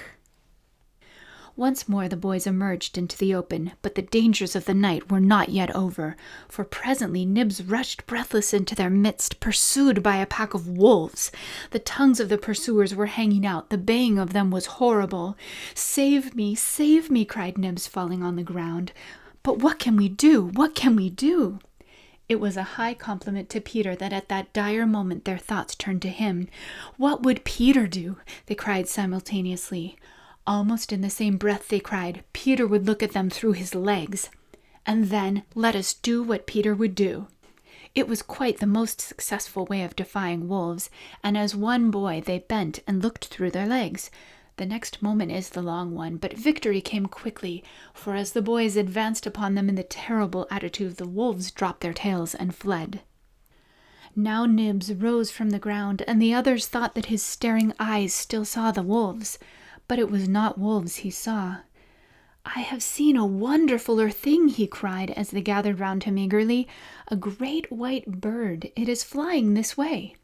"What kind of a bird do you think?" "I don't know," Nibs said, awestruck, "but it looks so weary, and as it flies it moans, 'Poor Wendy.'" "Poor Wendy?" "I remember," said Slightly instantly. "There are birds called Wendies." "See, it comes!" cried Curly, pointing to Wendy in the heavens. Wendy was now almost overhead, and they could hear her plaintive cry, but more distinct came the shrill voice of Tinker Bell. The jealous fairy had now cast off all disguise of friendship, and was darting at her victim from every direction, pinching savagely each time she touched. "Hello, Tink!" cried the wondering boys. Tink's reply rang out, "Peter wants you to shoot the Wendy." It was not in their nature to question when Peter ordered. "Let us do what Peter wishes," cried the simple boys. "Quick, bows and arrows." All but Toodles popped down their trees. He had a bow and arrow with him, and Tink noted it and rubbed her little hands. "Quick, Toodles, quick!" she screamed. "Peter will be so pleased." Toodles excitedly fitted the arrow to his bow. "Out of the way, Tink," he shouted, and then he fired, and Wendy fluttered to the ground with an arrow in her chest. Chapter 6. The Little House. Foolish Toodles was standing like a conqueror over Wendy's body when the other boys sprang, armed, from their trees. "You are too late," he cried proudly. "I have shot the Wendy. Peter will be so pleased with me." Overhead, Tinker Bell shouted, "Silly mule!" and darted into hiding. The others did not hear her. They had crowded round Wendy, and as they looked, a terrible silence fell upon the wood. If Wendy's heart had been beating, they would have all heard it. Slightly was the first to speak. "This is no bird," he said in a scared voice. "I think this must be a lady." "A lady," said Toodles, and fell a-trembling. "And we have killed her," Nib said hoarsely. They all whipped off their caps. "Now I see," Curly said. "Peter was bringing her to us." He threw himself sorrowfully on the ground. "A lady to take care of us at last," said one of the twins, "and you have killed her." They were sorry for him, but sorrier for themselves, and when he took a step nearer them, they turned from him.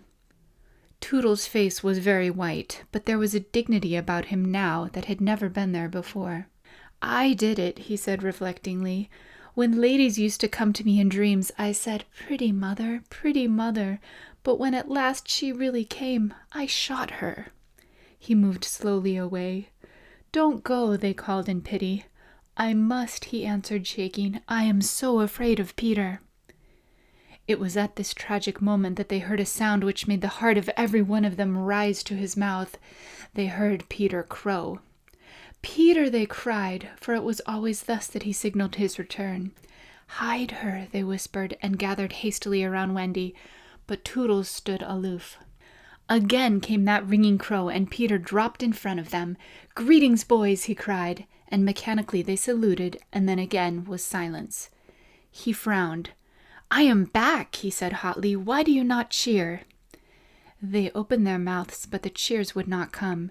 He overlooked it in his haste to tell the glorious tidings. "Good news, boys," he cried. "I have brought at last a mother for you all."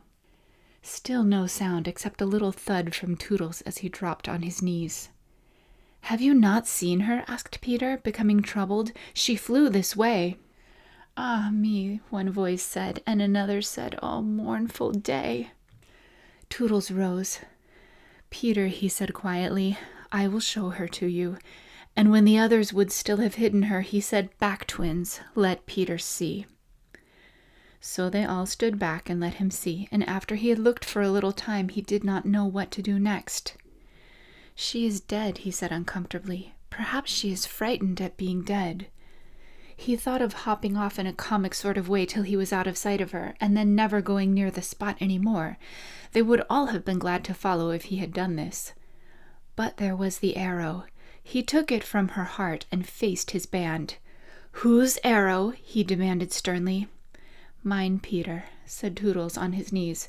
"Oh, dastard hand," Peter said, and he raised the arrow to use it as a dagger. Toodles did not flinch. He bared his chest. "Strike, Peter," he said firmly. "Strike true." Twice did Peter raise the arrow, and twice did his hand fall. "I cannot strike," he said with awe. "There is something stays my hand." All looked at him in wonder, save Nibs, who fortunately looked at Wendy. "It is she!" he cried. "The Wendy lady lives!" Then Peter knelt beside her and found his button. You remember she had put it on a chain that she wore round her neck. "See," he said, "the arrow struck against this. It is the kiss I gave her. It has saved her life." "I remember kisses," Slightly interposed quickly. "Let me see it. Aye, that's a kiss." Peter did not hear him. He was begging Wendy to get better quickly so that he could show her the mermaids. Of course she could not answer yet, being still in a frightful faint, but from overhead came a wailing note. "Listen to Tink," said Curly. "She is crying because the Wendy lives." Then they had to tell Peter of Tink's crime, and almost never had they seen him look so stern. "Listen, Tinker Bell," he cried. "I am your friend no more. Be gone from me forever." She flew onto his shoulder and pleaded, but he brushed her off. Not until Wendy again raised her arm did he relent sufficiently to say, "Well, not forever, but for a whole week." Do you think Tinker Bell was grateful to Wendy for raising her arm? Oh dear, no, never wanted to pinch her so much. Fairies indeed are strange, and Peter, who understood them best, often scolded them. But what to do with Wendy in her present delicate state of health? "Let us carry her down into the house," Curly suggested. "Aye," said Slightly, "that is what one does with ladies." "No, no," Peter said, "you must not touch her. It would not be sufficiently respectful." "That," said Slightly, "is what I was thinking." "But if she lies there," Toodles said, "she will die." "Aye, she will die," Slightly admitted, "but there is no way out." "Yes, there is," cried Peter. "Let us build a little house round her." They were all delighted. "Quick," he ordered them, "bring me each of you the best of what we have. Gut our house. Be sharp." In a moment they were as busy as tailors the night before a wedding. They scurried this way and that, down for bedding, up for firewood, and while they were at it, who should appear but John and Michael? As they dragged along the ground, they fell asleep standing, stopped, woke up, moved another step, and slept again. "John, John," Michael would cry, "wake up! Where is Nana, John, and Mother?" And then John would rub his eyes and mutter, "It is true, we did fly." You may be sure they were very relieved to find Peter. "Hello, Peter," they said. "Hello," replied Peter amicably, though he had quite forgotten them. He was very busy at the moment measuring Wendy with his feet to see how large a house she would need. Of course, he meant to leave room for chairs and a table. John and Michael watched him. "Is Wendy asleep?" they asked. "Yes." "John," Michael proposed, "let us wake her and get her to make supper for us." But as he said it, some of the other boys rushed on carrying branches for the building of the house. "Look at them," he cried. "Curly," said Peter in his most captainy voice, "see that these boys help in the building of the house." "Aye, aye, sir." "Build a house?" exclaimed John. "For the Wendy," said Curly. "For Wendy?" John said aghast. "Why, she is only a girl." "That," explained Curly, "is why we are her servants." "You, Wendy's servants?" "Yes," said Peter, "and you also. Away with them." The astounded brothers were dragged away to hack and hew and carry. "Chairs and a fender first," Peter ordered. "Then we shall build a house round them." "Aye," said Slightly, "that is how a house is built. It all comes back to me." Peter thought of everything. "Slightly," he cried, "fetch a doctor." "Aye, aye," said Slightly at once, and disappeared, scratching his head. But he knew Peter must be obeyed, and he returned in a moment wearing John's hat and looking solemn. "Please, sir," said Peter, going to him, "are you a doctor?" The difference between him and the other boys at such a time was that they knew it was make-believe, while to him make-believe and true were exactly the same thing. This sometimes troubled them, as when they had to make believe that they had had their dinners. If they broke down in their make-believe, he rapped them on the knuckles. "Yes, my little man," Slightly anxiously replied, who had chapped knuckles. "Please, sir," Peter explained, "a lady lies very ill." She was lying at their feet, but Slightly had the sense not to see her. "Tut, tut, tut," he said, "where does she lie?" "In yonder glade." "I will put a glass thing in her mouth," said Slightly, and he made believe to do it while Peter waited. It was an anxious moment when the glass thing was withdrawn. "How is she?" inquired Peter. "Tut, tut, tut," said Slightly, "this has cured her." "I am glad," Peter cried. "I will call again in the evening," Slightly said. "Give her beef tea out of a cup with a spout to it." But after he had returned the hat to John, he blew big breaths, which was his habit on escaping from a difficulty. In the meantime, the wood had been alive with the sound of axes. Almost everything needed for a cozy dwelling already lay at Wendy's feet. "If only we knew," said one, "the kind of house she likes best." "Peter," shouted another, "she is moving in her sleep." "Her mouth opens," cried a third, looking respectfully into it. "Oh, lovely." "Perhaps she is going to sing in her sleep," said Peter. "Wendy, sing the kind of house you would like to have." Immediately, without opening her eyes, Wendy began to sing. "I wish I had a pretty house, the littlest ever seen, with funny little red walls and roof of mossy green." They gurgled with joy at this, for by the greatest good luck the branches they had brought were sticky with red sap, and all the ground was carpeted with moss. As they rattled up the little house, they broke into song themselves. "We've built the little walls and roof, and made a lovely door. So tell us, Mother Wendy, what are you wanting more?" To this she answered greedily, Oh, really, next I think I'll have gay windows all about, with roses peeping in, you know, and babies peeping out." With a blow of their fists they made windows, and large yellow leaves were the blinds. But roses? "Roses," cried Peter sternly. Quickly they made believe to grow the loveliest roses up the walls. Babies! To prevent Peter ordering babies, they hurried into song again. "We've made the roses peeping out, the babes are at the door. We cannot make ourselves, you know, 'cause we've been made before." Peter, seeing this to be a good idea, at once pretended that it was his own. The house was quite beautiful, and no doubt Wendy was very cozy within, though of course they could no longer see her. Peter strode up and down, ordering finishing touches. Nothing escaped his eagle eyes. Just when it seemed absolutely finished, "There's no knocker on the door," he said. They were very ashamed, but Toodles gave the sole of his shoe, and it made an excellent knocker. Absolutely finished now, they thought. Not a bit of it.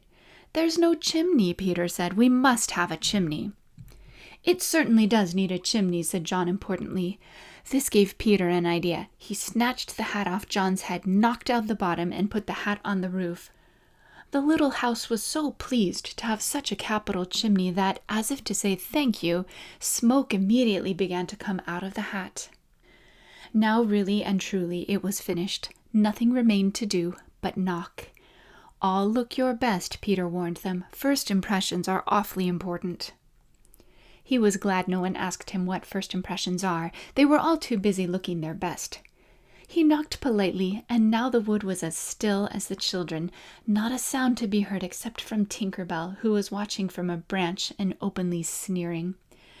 What the boys were wondering was, would anyone answer the knock? If a lady, what would she be like? The door opened, and a lady came out. It was Wendy. They all whipped off their hats. She looked properly surprised, and this was just how they had hoped she would look. "Where am I?" she said. Of course Slightly was the first to get his word in. "Wendy lady," he said rapidly, "for you we built this house." "Oh, say you're pleased," cried Nibs. "Lovely, darling house," Wendy said, and they were the very words they had hoped she would say. "And we are your children," cried the twins. Then all went on their knees, and holding out their arms cried, "Oh, Wendy lady, be our mother." "Ought I?" Wendy said, all shining. "Of course, it's frightfully fascinating, but you see I am only a little girl. I have no real experience." "That doesn't matter," said Peter, as if he were the only person present who knew all about it, though he was really the one who knew least. "What we need is just a nice motherly person." "Oh dear," Wendy said. "You see, I feel that is exactly what I am." It is, they all cried. "We saw it at once." "Very well," she said. "I will do my best. Come inside at once, you naughty children. I am sure your feet are damp, and before I put you to bed I have just time to finish the story of Cinderella." In they went. I don't know how there was room for them, but you can squeeze very tight in the Neverland. And that was the first of many joyous evenings they had with Wendy. By and by she tucked them up in the great bed in the home under the trees. But she herself slept that night in the little house, and Peter kept watch outside with a drawn sword, for the pirates could be heard carousing far away, and the wolves were on the prowl. The little house looked so cozy and safe in the darkness, with a bright light showing through its blinds, and the chimney smoking beautifully, and Peter standing on guard. After a time he fell asleep, and some unsteady fairies had to climb over him on their way home from a party.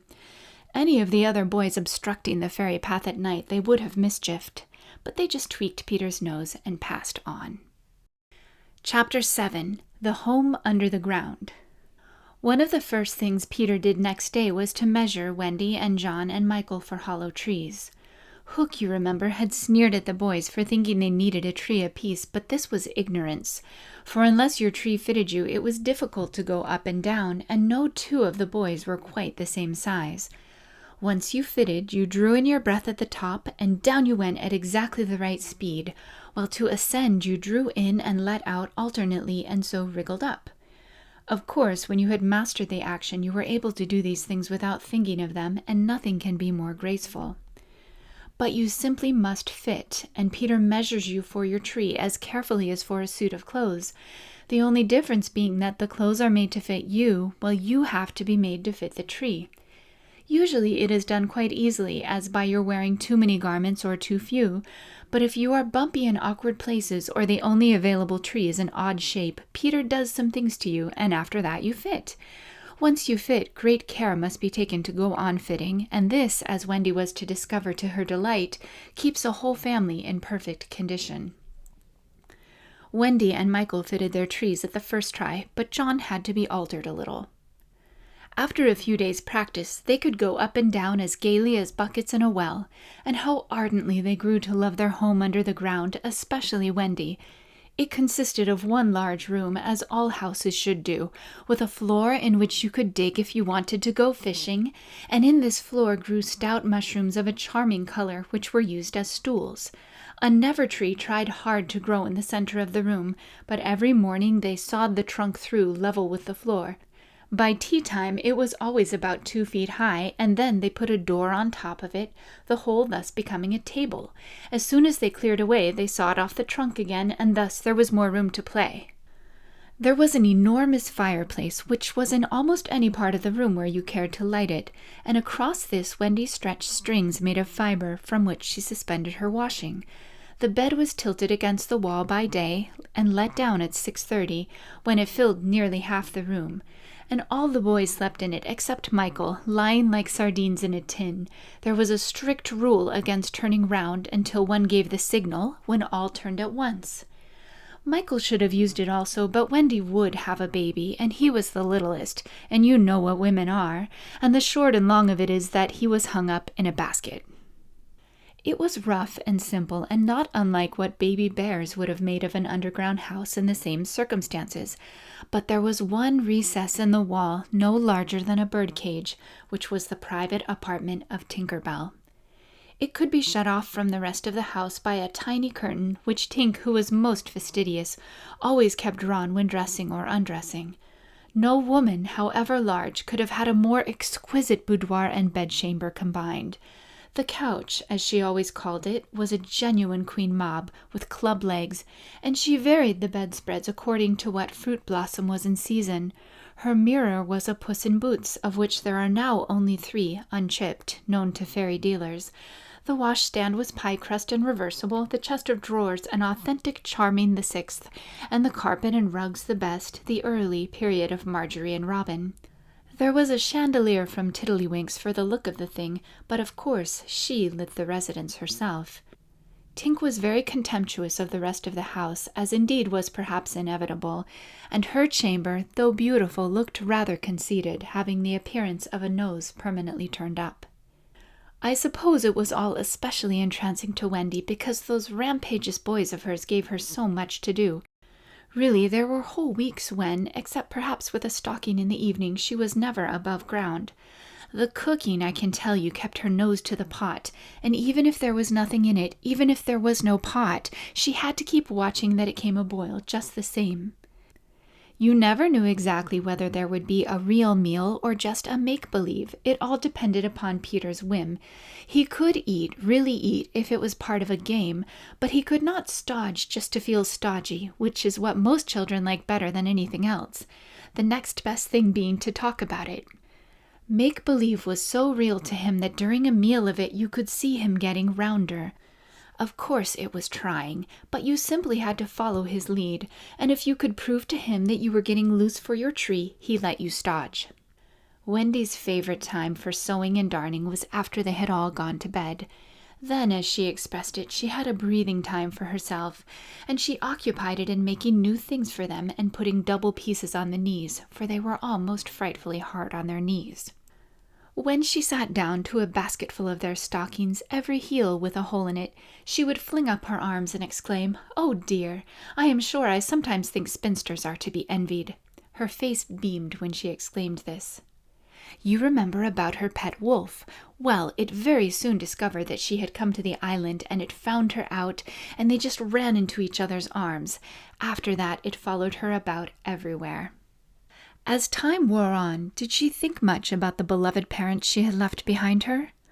This is a difficult question because it is quite impossible to say how time does wear on in the Neverland, where it is calculated by moons and suns, and there are ever so many more of them than on the mainland. But I am afraid that Wendy did not really worry about her father and mother.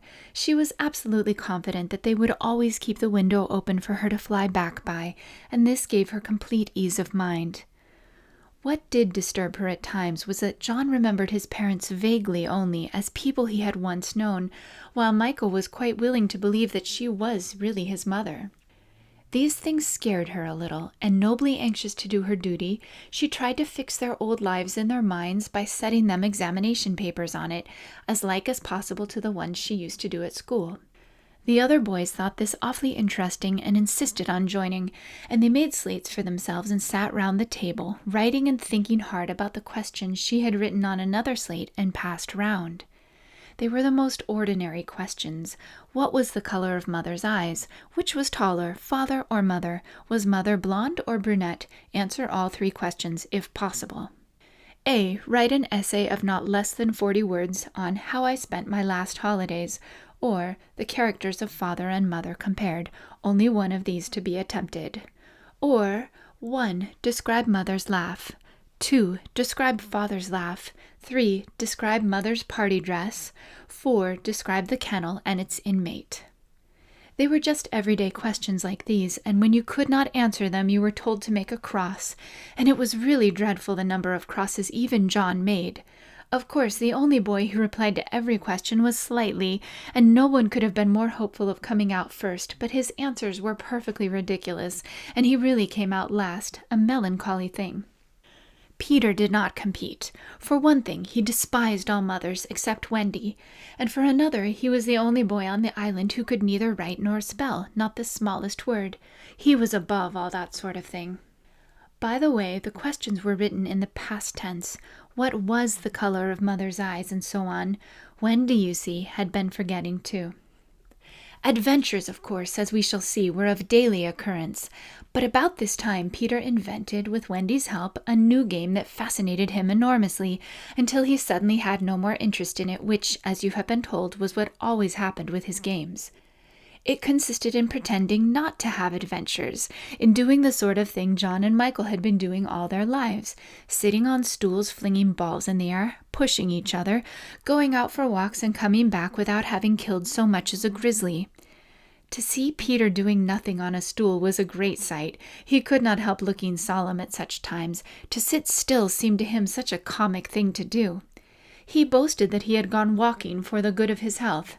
For several sons, these were the most novel of all adventures to him, and John and Michael had to pretend to be delighted also, otherwise he would have treated them severely. He often went out alone, and when he came back, you were never absolutely certain whether he had had an adventure or not. He might have forgotten it so completely that he said nothing about it, and then when you went out, you found the body. And on the other hand, he might say a great deal about it, and yet you could not find the body. Sometimes he came home with his head bandaged, and then Wendy cooed over him and bathed it in lukewarm water while he told a dazzling tale. But she was never quite sure, you know. There were, however, many adventures which she knew to be true because she was in them herself, and there were still more that were at least partly true, for the other boys were in them and said they were wholly true. To describe them all would require a book as large as an English-Latin, Latin-English dictionary, and the most we can do is to give one as a specimen of an average hour on the island. The difficulty is which one to choose. Should we take the brush with the Indians at Slightly Gulch? It was a sanguinary affair, and especially interesting as showing one of Peter's peculiarities, which was that in the middle of a fight he would suddenly change sides. At the Gulch, when victory was still in the balance, sometimes leaning this way and sometimes that, he called out, "I'm Indian today, what about you, Toodles?" And Toodles answered, "Indian, what about you, Nibs?" And Nibs said, "Indian, what are you, Twin?" And so on. And they were all Indians, and of course this would have ended the fight had not the real Indians, fascinated by Peter's methods, agreed to be lost boys for that once. And so at it they all went again, more fiercely than ever. The extraordinary upshot of this adventure was, but we have not decided yet that this is the adventure we are to narrate. Perhaps a better one would be the night attack by the Indians on the house under the ground, when several of them stuck in the hollow trees and had to be pulled out like corks. Or we might tell how Peter saved Tiger Lily's life in the mermaid's lagoon and so made her his ally. Or we could tell of the cake the pirates cooked so that the boys might eat it and perish, and how they placed it in one cunning spot after another, but always Wendy snatched it from the hands of her children, so that in time it lost its succulence and became hard as a stone, and was used as a missile, and Hook fell over it in the dark. Or suppose we tell of the birds that were Peter's friends, particularly of the never bird that built in a tree overhanging the lagoon, and how the nest fell into the water and still the bird sat on her eggs, and Peter gave orders that she was not to be disturbed. That is a pretty story, and the end shows how grateful a bird can be. But if we tell it, we must also tell the whole adventure of the lagoon, which would of course be telling 2 adventures rather than just one. A shorter adventure, and quite as exciting, was Tinker Bell's attempt, with the help of some street fairies, to have the sleeping Wendy conveyed on a great floating leaf to the mainland. Fortunately, the leaf gave way, and Wendy woke, thinking it was bath time, and swam back. Or again, we might choose Peter's defiance of the lions, when he drew a circle round him on the ground with an arrow and dared them to cross it. And though he waited for hours, with the other boys and Wendy looking on breathlessly from the trees, not one of them dared to accept his challenge. Which of these adventures shall we choose? The best way will be to toss for it. I have tossed, and the lagoon has won. This almost makes one wish that the gulch or the cake or Tink's leaf had won. Of course I could do it again and make it best out of 3. However, perhaps fairest to stick to the lagoon. Chapter 8. The Mermaid's Lagoon. If you shut your eyes and are a lucky one, you may see at times a shapeless pool of lovely pale colors suspended in the darkness. Then, if you squeeze your eyes tighter, the pool begins to take shape and the colors become so vivid that with another squeeze they must go on fire. But just before they go on fire, you see the lagoon. This is the nearest you ever get to it on the mainland, just one heavenly moment. If there could be 2 moments, you might see the surf and hear the mermaids singing. The children often spent long summer days on this lagoon, swimming or floating most of the time, playing the mermaid games in the water, and so forth. You must not think from this that the mermaids were on friendly terms with them. On the contrary, it was among Wendy's lasting regrets that all the time she was on the island she never had a civil word from one of them. When she stole softly to the edge of the lagoon, she might see them by the score, especially on Marooner's Rock, where they loved to bask, combing out their hair in a lazy way that quite irritated her. Or she might even swim, on tiptoe as it were, to within a yard of them, but then they saw her and dived, probably splashing her with their tails, not by accident, but intentionally. They treated all the boys in the same way, except, of course, Peter, who chatted with them on Marooner's Rock by the hour and sat on their tails when they got cheeky. He gave Wendy one of their combs. The most haunting time at which to see them is at the turn of the moon, when they utter strange wailing cries. But the lagoon is dangerous for mortals then, and until the evening of which we have now to tell, Wendy had never seen the lagoon by moonlight. Less from fear, for of course Peter would have accompanied her, than because she had strict rules about everyone being in bed by 7. She was often at the lagoon, however, on sunny days after rain, when the mermaids came up in extraordinary numbers to play with their bubbles. The bubbles of many colors made in rainbow water they treat as balls, hitting them gaily from one to another with their tails, and trying to keep them in the rainbow till they burst.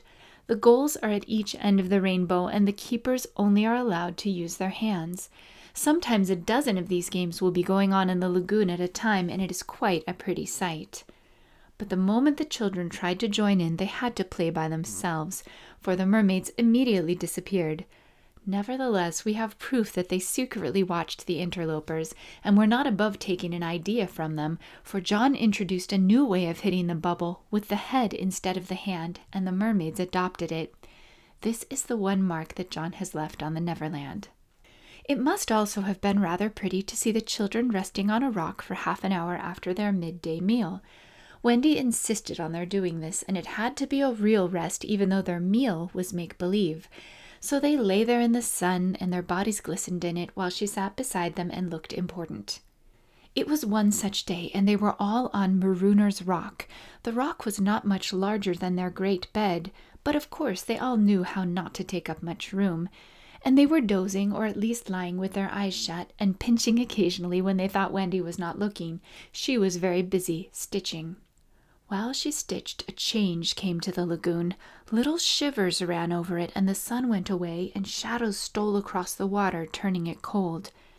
Wendy could no longer see to thread her needle, and when she looked up, the lagoon that had always hitherto been such a laughing place seemed formidable and unfriendly. It was not, she knew, that night had come, but something as dark as night had come. No, worse than that, it had not come, but it had sent that shiver through the sea to say that it was coming. What was it? There crowded upon her all the stories she had been told of Marooner's Rock, so called because evil captains put sailors on it and leave them there to drown. They drown when the tide rises, for then it is submerged. Of course, she should have roused the children at once, not merely because of the unknown that was stalking them, but because it was no longer good for them to sleep on a rock grown chilly. But she was a young mother, and she did not know this. She thought you simply must stick to your rule about half an hour after the midday meal. So though fear was upon her, and she longed to hear male voices, she would not waken them. Even when she heard the sound of muffled oars, though her heart was in her mouth, she did not waken them. She stood over them to let them have their sleep out. Was it not brave of Wendy? It was well for those boys, then, that there was one among them who could sniff danger even in his sleep. Peter sprang erect, as wide awake at once as a dog, and with one warning cry he roused the others. He stood motionless, one hand to his ear. "Pirates!" he cried. The others came closer to him. A strange smile was playing about his face, and Wendy saw it and shuddered. While that smile was on his face, no one dared address him. All they could do was stand ready to obey. The order came sharp and incisive. "Dive!" There was a gleam of legs, and instantly the lagoon seemed deserted. Marooner's Rock stood alone in the forbidding waters, as if it were itself marooned. The boat drew nearer. It was the pirate dinghy, with 3 figures in her, Smee and Starkey, and the third a captive, no other than Tiger Lily. Her hands and ankles were tied, and she knew what was to be her fate. She was to be left on the rock to perish, an end to one of her race more terrible than death by fire or torture. For is it not written in the book of the tribe that there is no path through water to the happy hunting ground? Yet her face was impassive. She was the daughter of a chief. She must die as a chief's daughter. It is enough. They had caught her boarding the pirate ship with a knife in her mouth. No watch was kept on the ship, it being Hook's boast that the wind of his name guarded the ship for a mile around. Now her fate would help to guard it also. One more whale would go to the round in that wind by night. In the gloom that they brought with them, the 2 pirates did not see the rock till they crashed into it. "Luff, you lubber!" cried an Irish voice that was Smee's. "Here's the rock. Now then, what we have to do is hoist the Indian onto it and leave her here to drown." It was the work of one brutal moment to land the beautiful girl on the rock. She was too proud to offer a vain resistance. Quite near the rock, but out of sight, 2 heads were bobbing up and down, Peter's and Wendy's. Wendy was crying, for it was the first tragedy she had seen. Peter had seen many tragedies, but he had forgotten them all. He was less sorry than Wendy for Tiger Lily. It was 2 against 1 that angered him, and he meant to save her. An easy way would have been to wait until the pirates had gone, but he was never one to choose the easy way. There was almost nothing he could not do, and he now imitated the voice of Hook. "Ahoy there, you lubbers!" he called. It was a marvelous imitation. "The captain," said the pirates, staring at each other in surprise. "He must be swimming out to us," Starkey said when they had looked for him in vain. "We are putting the Indian on the rock," Smee called out. "Set her free," came the astonishing answer. "Free?" "Yes, cut her bonds and let her go." "But, Captain, at once, do you hear?" cried Peter, "or I'll plunge my hook in you." "This is queer," Smee gasped. "Better do what the captain orders," said Starkey nervously. "Aye, aye," said Smee, and he cut Tiger Lily's cords.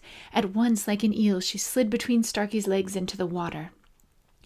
Of course, Wendy was very elated over Peter's cleverness, but she knew that he would be elated also and very likely to crow and thus betray himself, so at once her hand went out to cover his mouth. But it was stayed even in the act, for "Boat ahoy!" rang over the lagoon in Hook's voice, and this time it was not Peter who had spoken. Peter may have been about to crow, but his face puckered in a whistle of surprise instead. "Boat ahoy!" again came the voice. Now Wendy understood. The real Hook was also in the water. He was swimming to the boat, and as his men showed a light to guide him, he had soon reached them. In the light of the lantern, Wendy saw his hook grip the boat's side. She saw his evil face as he rose dripping from the water, and quaking she would have liked to swim away, but Peter would not budge. He was tingling with life and also top-heavy with conceit. "Am I not a wonder? Oh, I am a wonder," he whispered to her. And though she thought so also, she was really glad for the sake of his reputation that no one heard him except herself. He signed her to listen. The two pirates were very curious to know what had brought their captain to them, but he sat with his head on his hook in a position of profound melancholy. "Captain, is all well?" they asked timidly, but he answered with a hollow moan. "He sighs," said Smee. "He sighs again," said Starkey. "And yet a third time he sighs," said Smee. Then at last he spoke passionately. "The game's up," he cried. "Those boys have found a mother." Affrighted though she was, Wendy swelled with pride. "Oh, evil day!" cried Starkey. "What's a mother?" asked the ignorant Smee. Wendy was so shocked that she exclaimed, "He doesn't know!" And always after this she felt that if you could have a pet pirate, Smee would be her one. Peter pulled her beneath the water, for Hook had started up crying. "What was that?" "I heard nothing," said Starkey, raising the lantern over the waters, and as the pirates looked they saw a strange sight. It was the nest I have told you of, floating on the lagoon, and the Never-bird was sitting on it. "See," said Hook in answer to Smee's question, "that is a mother. What a lesson! The nest must have fallen into the water, but would the mother desert her eggs? No." There was a break in his voice, as if for a moment he recalled innocent days when, but he brushed away this weakness with his hook.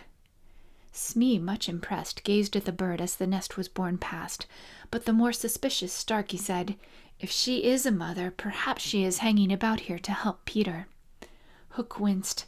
"Aye," he said, "that is the fear that haunts me." He was roused from this dejection by Smee's eager voice. "Captain," said Smee, "could we not kidnap these boys' mother and make her our mother?" "It is a princely scheme," cried Hook, and at once it took practical shape in his great brain. "We will seize the children and carry them to the boat. The boys we will make walk the plank, and Wendy shall be our mother." Again Wendy forgot herself. "Never!" she cried, and bobbed. What was that? But they could see nothing. They thought it must have been a leaf in the wind. "Do you agree, my bullies?" asked Hook. "There is my hand on it," they both said, "and there is my hook. Swear." They all swore. By this time they were on the rock, and suddenly Hook remembered Tiger Lily. "Where is the Indian?" he demanded abruptly. He had a playful humor at moments, and they thought this was one of those moments. "That is all right, Captain," Smee answered complacently. "We let her go." "Let her go!" cried Hook. "'Twas your own orders," the boatswain faltered. "You called over the water to us to let her go," said Starkey. "Brimstone and gall!" thundered Hook. "What cozening is going on here?" His face had gone black with rage, but he saw that they believed their words, and he was startled. "Lads," he said, shaking a little, "I gave no such order." "It is passing queer," Smee said, and they all fidgeted uncomfortably. Hook raised his voice, but there was a quiver in it. "Spirit that haunts this dark lagoon tonight," he cried, "dost hear me?" Of course Peter should have kept quiet, but of course he did not. He immediately answered in Hook's voice, "Odds bobs, hammer and tongs, I hear you." In that supreme moment Hook did not blanch, even at the gills, but Smee and Starkey clung to each other in terror. "Who are you, stranger? Speak!" Hook demanded. "I am James Hook," replied the voice, "captain of the Jolly Roger." You are not," Hook cried hoarsely. "Brimstone and gall," the voice retorted. "Say that again, and I'll cast anchor in you." Hook tried a more ingratiating manner. "If you are Hook," he said almost humbly, "come tell me, who am I?" "A codfish," replied the voice, "only a codfish." "A codfish," Hook echoed blankly. And it was then, but not till then, that his proud spirit broke. He saw his men draw back from him. "Have we been captained all this time by a codfish?" they muttered. "It is lowering to our pride." They were his dogs snapping at him, but tragic figure though he had become, he scarcely heeded them. Against such fearful evidence, it was not their belief in him that he needed, it was his own. He felt his ego slipping from him. "Don't desert me, bully," he whispered hoarsely to it. In his dark nature there was a touch of the feminine, as in all the great pirates, and it sometimes gave him intuitions. Suddenly he tried the guessing game. "Hook," he called, "have you another voice?" Now Peter could never resist a game, and he answered blithely in his own voice, "I have." "And another name?" "Aye, aye." "Vegetable?" asked Hook. "No." "Mineral?" "No." "Animal?" "Yes." "Man?" "No." This answer rang out scornfully. "Boy?" "Yes." "Ordinary boy?" "No." "Wonderful boy?" To Wendy's pain, the answer that rang out this time was "Yes." "Are you in England?" "No." "Are you here?" "Yes." Hook was completely puzzled. "You ask him some questions," he said to the others, wiping his damp brow. Smee reflected. "I can't think of a thing," he said regretfully. Can't guess," crowed Peter. "Do you give it up?" Of course, in his pride, he was carrying the game too far, and the miscreants saw their chance. "Yes, yes," they answered eagerly. "Well then," he cried, "I am Peter Pan." Pan! In a moment Hook was himself again, and Smee and Starkey were his faithful henchmen. "Now we have him," Hook shouted. "Into the water, Smee. Starkey, mind the boat. Take him dead or alive." He leaped as he spoke, and simultaneously came the gay voice of Peter. "Are you ready, boys?" "Aye, aye," from various parts of the lagoon. "Then lam into the pirates." The fight was short and sharp. First to draw blood was John, who gallantly climbed into the boat and held Starkey. There was fierce struggle in which the cutlass was torn from the pirate's grasp. He wriggled overboard, and John leapt after him. The dinghy drifted away. Here and there a head bobbed up in the water, and there was a flash of steel, followed by a cry or a whoop. In the confusion some struck at their own side. The corkscrew of Smee got Toodles in the fourth rib, but he was himself pinked in turn by Curly. Further from the rock, Starkey was pressing slightly and the twins hard. Where all this time was Peter? He was seeking bigger game. The others were all brave boys, and they must not be blamed for backing from the pirate captain. His iron claw made a circle of dead water round him, from which they fled like affrighted fishes. But there was one who did not fear him. There was one prepared to enter that circle. Strangely, it was not in the water that they met. Hook rose to the rock to breathe, and at the same moment Peter scaled it on the opposite side. The rock was slippery as a ball, and they had to crawl rather than climb. Neither knew that the other was coming. Each, feeling for a grip, met the other's arm. In surprise, they raised their heads. Their faces were almost touching. So they met. Some of the greatest heroes have confessed that just before they fell to, they had a sinking. Had it been so with Peter at that moment, I would admit it. After all, he was the only man that the sea cook had feared. But Peter had no sinking. He had one feeling only, gladness, and he gnashed his pretty teeth with joy. Quick as thought, he snatched a knife from Hook's belt and was about to drive it home, when he saw that he was higher up the rock than his foe. It would not have been fighting fair. He gave the pirate a hand to help him up. It was then that Hook bit him. Not the pain of this, but its unfairness was what dazed Peter. It made him quite helpless. He could only stare, horrified. Every child is affected thus the first time he is treated unfairly. All he thinks he has a right to when he comes to you to be yours is fairness. After you have been unfair to him, he will love you again, but will never afterwards be quite the same boy. No one ever gets over the first unfairness. No one except Peter. He often met it, but he always forgot it. I suppose that was the real difference between him and all the rest. So when he met it now, it was like the first time, and he could just stare, helpless. Twice the iron hand clawed him. A few moments afterwards, the other boys saw Hook in the water, striking wildly for the ship. No elation on the pestilent face now, only white fear, for the crocodile was in dogged pursuit of him. On ordinary occasions the boys would have swum alongside cheering, but now they were uneasy, for they had lost both Peter and Wendy and were scouring the lagoon for them, calling them by name. They found the dinghy and went home in it, shouting, "Peter! Wendy!" as they went, but no answer came save mocking laughter from the mermaids. They must be swimming back or flying, the boys concluded. They were not very anxious because they had such faith in Peter. They chuckled, boylike, because they would be late for bed, and it was all Mother Wendy's fault. When their voices died away, there came cold silence over the lagoon, and then a feeble cry, "Help! Help!" Two small figures were beating against the rock. The girl had fainted and lay on the boy's arm. With a last effort, Peter pulled her up the rock and then lay down beside her. Even as he also fainted, he saw that the water was rising. He knew that they would soon be drowned, but he could do no more.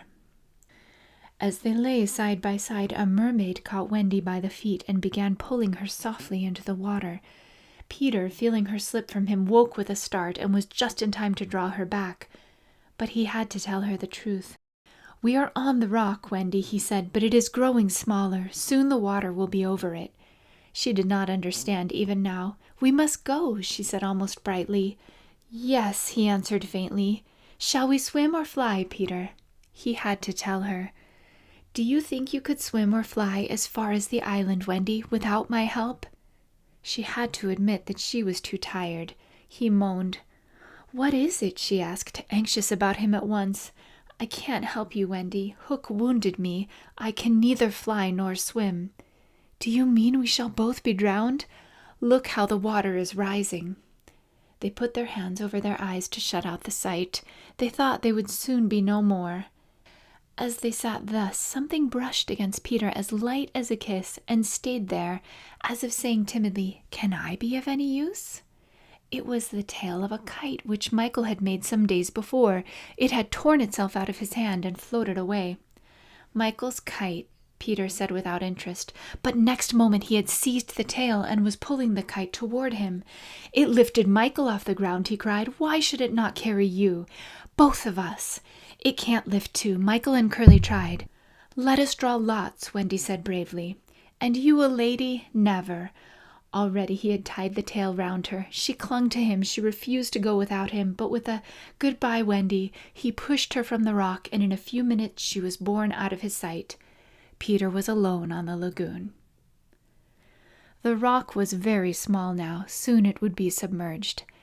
Pale rays of light tiptoed across the waters, and by there was to be heard a sound at once the most musical and the most melancholy in the world, the mermaids calling to the moon. Peter was not quite like other boys, but he was afraid at last. A tremor ran through him like a shudder passing over the sea. But on the sea one shudder follows another till there are hundreds of them, and Peter felt just the one. Next moment he was standing erect on the rock again, with that smile on his face and a drum beating within him. It was saying, "To die will be an awfully big adventure." Chapter 9. The Never Bird. The last sound Peter heard before he was quite alone were the mermaids retiring one by one to their bedchambers under the sea. He was too far away to hear their doors shut, but every door in the coral caves where they live rings a tiny bell when it opens or closes, as in all the nicest houses on the mainland, and he heard the bells. Steadily the waters rose till they were nibbling at his feet, and to pass the time until they made their final gulp, he watched the only thing on the lagoon. He thought it was a piece of floating paper, perhaps part of the kite, and wondered idly how long it would take to drift ashore. Presently he noticed as an odd thing that it was undoubtedly out upon the lagoon with some definite purpose, for it was fighting the tide and sometimes winning, and when it won, Peter, always sympathetic to the weaker side, could not help clapping. It was such a gallant piece of paper. It was not really a piece of paper. It was the Never Bird making desperate efforts to reach Peter on the nest. By working her wings in a way she had learned since the nest fell into the water, she was able to some extent to guide her strange craft, but by the time Peter recognized her, she was very exhausted. She had come to save him, to give him her nest, though there were eggs in it. I rather wonder at the bird, for though he had been nice to her, he had also sometimes tormented her. I can only suppose that, like Mrs. Darling and the rest of them, she was melted because he had all his first teeth. She called out to him what she had come for, and he called out to her what she was doing there, but of course neither of them understood the other's language. In fanciful stories, people can talk to the birds freely, and I wish for the moment I could pretend that this were such a story, and say that Peter replied intelligently to the Never Bird. But truth is best, and I want to tell you only what really happened.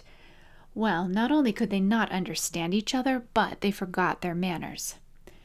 I want you to get into the nest, the bird called, speaking as slowly and distinctly as possible. And then you can drift ashore, but I am too tired to bring it any nearer, so you must try to swim to it. What are you quacking about? Peter answered. Why don't you let the nest drift as usual? I want you, the bird said, and repeated it all over. Then Peter tried slow and distinct, What are you quacking about? And so on. The Never Bird became irritated. They have very short tempers. You dunder-headed little jay, she screamed. Why don't you do as I tell you? Peter felt that she was calling him names, and at a venture he retorted hotly, So are you. Then rather curiously they both snapped out the same remark, Shut up, shut up. Nevertheless, the bird was determined to save him if she could, and by one last mighty effort she propelled the nest against the rock. Then up she flew, deserting her eggs so as to make her meaning clear. Then at last he understood and clutched the nest and waved his thanks to the bird as she fluttered overhead. It was not to receive his thanks, however, that she hung there in the sky. It was not even to watch him get into the nest. It was to see what he did with her eggs. There were 2 large white eggs, and Peter lifted them up and reflected. The bird covered her face with her wings so as not to see the last of them, but she could not help peeping between the feathers. I forget whether I have told you that there was a stave upon the rock, driven into it by some buccaneers of long ago to mark the site of buried treasure. The children had discovered the glittering hoard, and when in a mischievous mood used to fling showers of moidores, diamonds, pearls, and pieces of 8 to the gulls, who pounced upon them for food and then flew away, raging at the scurvy trick that had been played upon them. The stave was still there, and on it Starkey had hung his hat, a deep tarpaulin, watertight with a broad brim. Peter put the eggs into this hat and set it upon the lagoon. It floated beautifully. The Never Bird saw at once what he was up to and screamed her admiration of him, and alas, Peter crowed his agreement with her. Then he got into the nest, reared the stave in it as a mast, and hung up his shirt for a sail. At the same moment the bird fluttered down upon the hat and once more sat snugly on her eggs. She drifted in one direction, and he was borne off in another, both cheering. Of course, when Peter landed, he beached his bark in a place where the bird would easily find it, but the hat was such a great success that she abandoned the nest. It drifted about till it went to pieces, and often Starkey came to the shore of the lagoon and with many bitter feelings watched the bird sitting on his hat. As we shall not see her again, it may be worth mentioning here that all Never Birds now build in that shape of nest, with a broad brim on which the youngsters take an airing.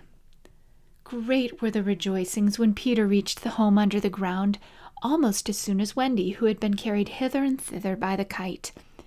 Every boy had adventures to tell, but perhaps the biggest adventure was that they were several hours late for bed. This so inflated them that they did various dodgy things to get staying up still longer, such as demanding bandages. But Wendy, though glorying in having them all home again safe and sound, was scandalized by the lateness of the hour and cried, to bed, in a voice that had to be obeyed. Next day, however, she was awfully tender and gave out bandages to everyone, and they played till bedtime at limping about and carrying their arms and slings. Chapter 10. The Happy Home. One important result of the brush on the lagoon was that it made the Indians their friends. Peter had saved Tiger Lily from a dreadful fate, and now there was nothing she and her braves would not do for him. All night they sat above, keeping watch over the home under the ground, and awaiting the big attack by the pirates, which obviously could not be much longer delayed. We have now reached the evening that was to be known among them as the Night of Nights, because of its adventures and their upshot. The day, as if quietly gathering its forces, had been almost uneventful, and now the Indians in their blankets were at their posts above, while below the children were having their evening meal, all except Peter, who had gone out to get the time. The way you got the time on the island was to find the crocodile and then stay near him till the clock struck. The meal happened to be a make-believe tea, and they sat around the board guzzling in their greed. And really, what with their chatter and recriminations, the noise, as Wendy said, was positively deafening. To be sure, she did not mind noise, but she simply would not have them grabbing things and then excusing themselves by saying that Toodles had pushed their elbow. There was a fixed rule that they must never hit back at meals, but should refer the matter of dispute to Wendy by raising the right arm politely and saying, "I complain of so-and-so." But what usually happened was that they forgot to do this, or did it too much. "Silence!" cried Wendy, when for the 20th time she had told them that they were not all to speak at once. "Is your mug empty, Slightly, darling?" "Not quite empty, Mummy," Slightly said after looking into an imaginary mug. "He hasn't even begun to drink his milk," Nibs interposed. This was telling, and Slightly seized his chance. "I complain of Nibs," he cried promptly. John, however, had held up his hand first. "Well, John, may I sit in Father's chair, as he is not here?" "Sit in Father's chair, John?" Wendy was scandalized. "Certainly not." "He is not really our father," John answered. "He didn't even know how a father does till I showed him." This was grumbling. "We complain of John," cried the twins. Toodles held up his hand. He was so much the humblest of them, indeed he was the only humble one, that Wendy was specially gentle with him. "I don't suppose," Toodles said diffidently, "that I could be father." "No, Toodles." Once Toodles began, which was not very often, he had a silly way of going on. "As I can't be father," he said, "I don't suppose, Michael, you would let me be baby." "No, I won't," Michael rapped out. He was already in his basket. "As I can't be baby," Toodles said, getting heavier and heavier and heavier, "do you think I could be a twin?" "No, indeed," replied the twins. "It's awfully difficult to be a twin." "As I can't be anything important," said Toodles, "would any of you like to see me do a trick?" "No," they all replied. Then at last he stopped. "I hadn't really any hope," he said. The hateful telling broke out again. Slightly is coughing on the table. The twins began with cheesecakes. Curly is taking both butter and honey. Nibs is speaking with his mouth full.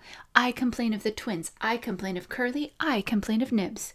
Oh dear, cried Wendy. I'm sure I sometimes think that spinsters are to be envied. She told them to clear away and sat down to her work basket, a heavy load of stockings in every knee with a hole in it as usual. "Wendy," remonstrated Michael, "I'm too big for a cradle." "I must have somebody in a cradle," she said almost tartly, "and you are the littlest. A cradle is such a nice homely thing to have about a house."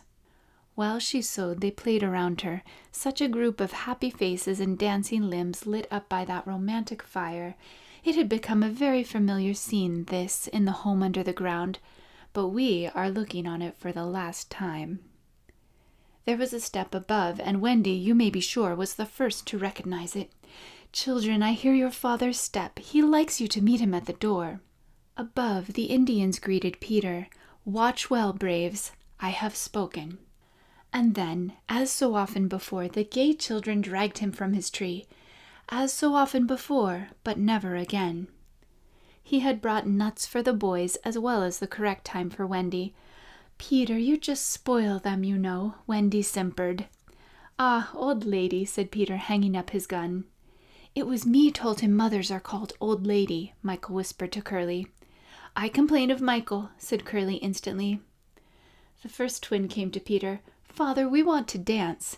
"Dance away, my little man," said Peter, who was in a high good humor. "But we want you to dance." Peter was really the best dancer among them, but he pretended to be scandalized. "Me, my old bones would rattle." "And Mummy, too." "What?" cried Wendy. "The mother of such an armful dance?" "But on a Saturday night?" slightly insinuated. It was not really Saturday night. At least, it may have been, for they had long lost count of the days. But always if they wanted to do something special, they said this was Saturday night, and then they did it. "Of course it is Saturday night, Peter," Wendy said, relenting. "People of our figure, Wendy. But it is only among our own progeny. True, true." So they were told they could dance, but they must put on their nighties first. "Ah, old lady," Peter said aside to Wendy, warming himself by the fire and looking down at her as she sat turning a heel, "there is nothing more pleasant of an evening for you and me when the day's toil is over than to rest by the fire with the little ones nearby." "It is sweet, Peter, isn't it?" Wendy said, frightfully gratified. "Peter, I think Curly has your nose. Michael takes after you." She went to him and put her hand on his shoulder. "Dear Peter," she said, "with such a large family, of course I have now passed my best, but you don't want me to change, do you?" "No, Wendy." Certainly he did not want to change, but he looked at her uncomfortably, blinking, like one not sure whether he was awake or asleep. "Peter, what is it?" "I was just thinking," he said, a little scared. "It is only make-believe, isn't it, that I am their father?" "Oh, yes," Wendy said primly. "You see," he continued apologetically, "it would make me seem so old to be their real father." "But they are ours, Peter, yours and mine." "But not really, Wendy?" he asked anxiously. "Not if you don't wish it," she replied, and she distinctly heard his sigh of relief. "Peter," she asked, trying to speak firmly, "what are your exact feelings to me?" "Those of a devoted son, Wendy." "I thought so," she said, and went and sat by herself at the extreme end of the room. "You are so queer," he said, frankly puzzled, "and Tiger Lily is just the same. There is something she wants to be to me, but she says it is not my mother." "No, indeed, it is not," Wendy replied with frightful emphasis. "Then what is it?" "It isn't for a lady to tell." "Oh, very well," Peter said, a little nettled. "Perhaps Tinker Bell will tell me." "Oh, yes, Tinker Bell will tell you," Wendy retorted scornfully. "She is an abandoned little creature." Here Tink, who was in her bedroom eavesdropping, squeaked out something impudent. "She says she glories in being abandoned," Peter interpreted. He had a sudden idea. "Perhaps Tink wants to be my mother." "You silly mule!" cried Tinker Bell in a passion. She had said it so often that Wendy needed no translation. "I almost agree with her," Wendy snapped. Fancy Wendy snapping! But she had been much tried, and she little knew what was to happen before the night was out. If she had known, she would not have snapped. None of them knew. Perhaps it was best not to know. Their ignorance gave them one more glad hour, and as it was to be their last hour on the island, let us rejoice that there were 60 glad minutes in it. They sang and danced in their nightgowns. Such a deliciously creepy song it was, in which they pretended to be frightened at their own shadows, little witting that so soon shadows would close in upon them, from which they would shrink in real fear. So uproariously gay was the dance, and how they buffeted each other on the bed and out of it. It was a pillow fight rather than a dance, and when it was finished, the pillows insisted on one bout more, like partners who know that they may never meet again. The stories they told, before it was time for Wendy's goodnight story. Even Slightly tried to tell a story that night, but the beginning was so fearfully dull that it appalled not only the others but himself, and he said gloomily, "Yes, it is a dull beginning. I say, let us pretend that it is the end." And then at last they all got into bed for Wendy's story, the story they loved best, the story Peter hated. Usually when she began to tell this story, he left the room or put his hands over his ears, and possibly if he had done either of those things this time, they might all still be on the island. But tonight he remained on his stool, and we shall see what happened. Chapter 11. Wendy's Story. "Listen then," said Wendy, settling down to her story, with Michael at her feet and 7 boys in the bed. "There was once a gentleman." "I had rather he had been a lady," Curly said. "I wish he had been a white rat," said Nibs. "Quiet," their mother admonished them. There was a lady also, and—" "Oh, Mummy," cried the first twin, "you mean that there is a lady also, don't you? She is not dead, is she?" "Oh, no." "I am awfully glad she isn't dead," said Toodles. "Are you glad, John?" "Of course I am." "Are you glad, Nibs?" "Rather." "Are you glad, twins?" "We are glad." "Oh, dear," sighed Wendy. "Little less noise there," Peter called out, determined that she should have fair play, however beastly a story it might be in his opinion. "The gentleman's name," Wendy continued, "was Mr. Darling, and her name was Mrs. Darling." "I knew them," John said, to annoy the others. "I think I knew them," said Michael rather doubtfully. "They were married, you know," explained Wendy, "and what do you think they had?" "White rats!" cried Nibs, inspired. "No. It's awfully puzzling," said Toodles, who knew the story by heart. "Quiet, Toodles. They had 3 descendants." "What is descendants?" "Well, you are one, twin." "Did you hear that, John? I am a descendant." "Descendants are only children," said John. Oh, dear," sighed Wendy. "Now, these 3 children had a faithful nurse called Nana, but Mr. Darling was angry with her and chained her up in the yard, and so all the children flew away." "It's an awfully good story," said Nibs. "They flew away," Wendy continued, "to the Neverland, where the lost children are." "I just thought they did," Curly broke in excitedly. "I don't know how it is, but I just thought they did." "Oh, Wendy," cried Toodles, "was one of the lost children called Toodles?" "Yes, he was. I am in a story. Hurrah! I am in a story, Nibs. Hush. Now I want you to consider the feelings of the unhappy parents with all their children flown away." "Oh," they all moaned, though they were not really considering the feelings of the unhappy parents one jot. "Think of the empty beds. Oh." "It's awfully sad," the first twin said cheerfully. "I don't see how it can have a happy ending," said the second twin. "Do you, Nibs? I'm frightfully anxious." "If you knew how great is a mother's love," Wendy told them triumphantly, "you would have no fear." She had now come to the part that Peter hated. "I do like a mother's love," said Toodles, hitting Nibs with a pillow. "Do you like a mother's love, Nibs?" "I do just," said Nibs, hitting back. "You see," Wendy said complacently, "our heroine knew that the mother would always leave the window open for her children to fly back by, so they stayed away for years and had a lovely time."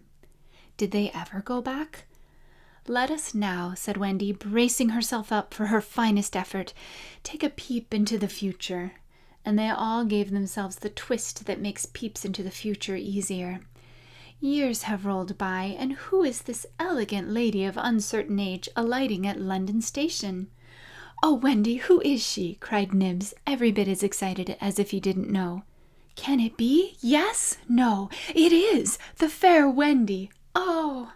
"And who are the 2 noble portly figures accompanying her, now grown to man's estate? Can they be John and Michael? They are! Oh!" "See, dear brothers," says Wendy, pointing upwards. "There is the window still standing open. Ah, now we are rewarded for our sublime faith in a mother's love." So up they flew to their mummy and daddy, and pen cannot describe the happy scene over which we draw a veil. That was the story, and they were as pleased with it as the fair narrator herself. Everything just as it should be, you see. Off we skip like the most heartless things in the world, which is what children are, but so attractive, and we have an entirely selfish time, and then when we have need of special attention we nobly return for it, confident that we shall be rewarded instead of punished. So great indeed was their faith in a mother's love that they felt they could afford to be callous for a bit longer. But there was one who knew better, and when Wendy finished he uttered a hollow groan. "What is it, Peter?" she cried, running to him, thinking he was ill. "Where is it, Peter?" "It isn't that kind of pain," Peter replied darkly. "Then what kind is it?" "Wendy, you are wrong about mothers." They all gathered round him in a fright, so alarming was his agitation, and with a fine candor he told them what he had hitherto concealed. "Long ago," he said, "I thought like you that my mother would always keep the window open for me, so I stayed away for moons and moons and moons, and then flew back. But the window was barred, for Mother had forgotten all about me, and there was another little boy sleeping in my bed." I am not sure that this was true, but Peter thought it was true, and it scared them. "Are you sure mothers are like that?" "Yes." So this was the truth about mothers, the toads! Still, it was best to be careful, and no one knows so quickly as a child when he should give in. "Wendy, let us go home," cried John and Michael together. "Yes," she said, clutching them. "Not tonight?" asked the lost boys, bewildered. They knew, in what they called their hearts, that one can get on quite well without a mother, and that it is only the mothers who think you can't. "At once," Wendy replied resolutely, for the horrible thought had come to her. "Perhaps Mother is in half mourning by this time." This dread made her forgetful of what must be Peter's feelings, and she said to him rather sharply, "Peter, will you make the necessary arrangements?" "If you wish it," he replied, as coolly as if she had asked him to pass the nuts. Not so much as a sorry to lose you between them. If she did not mind the parting, he was going to show her, was Peter, that neither did he. But of course he cared very much, and he was so full of wrath against grown-ups who, as usual, were spoiling everything. Then, having given the necessary instructions to the Indians, he returned to the home where an unworthy scene had been enacted in his absence. Panic-stricken at the thought of losing Wendy, the lost boys had advanced upon her threateningly.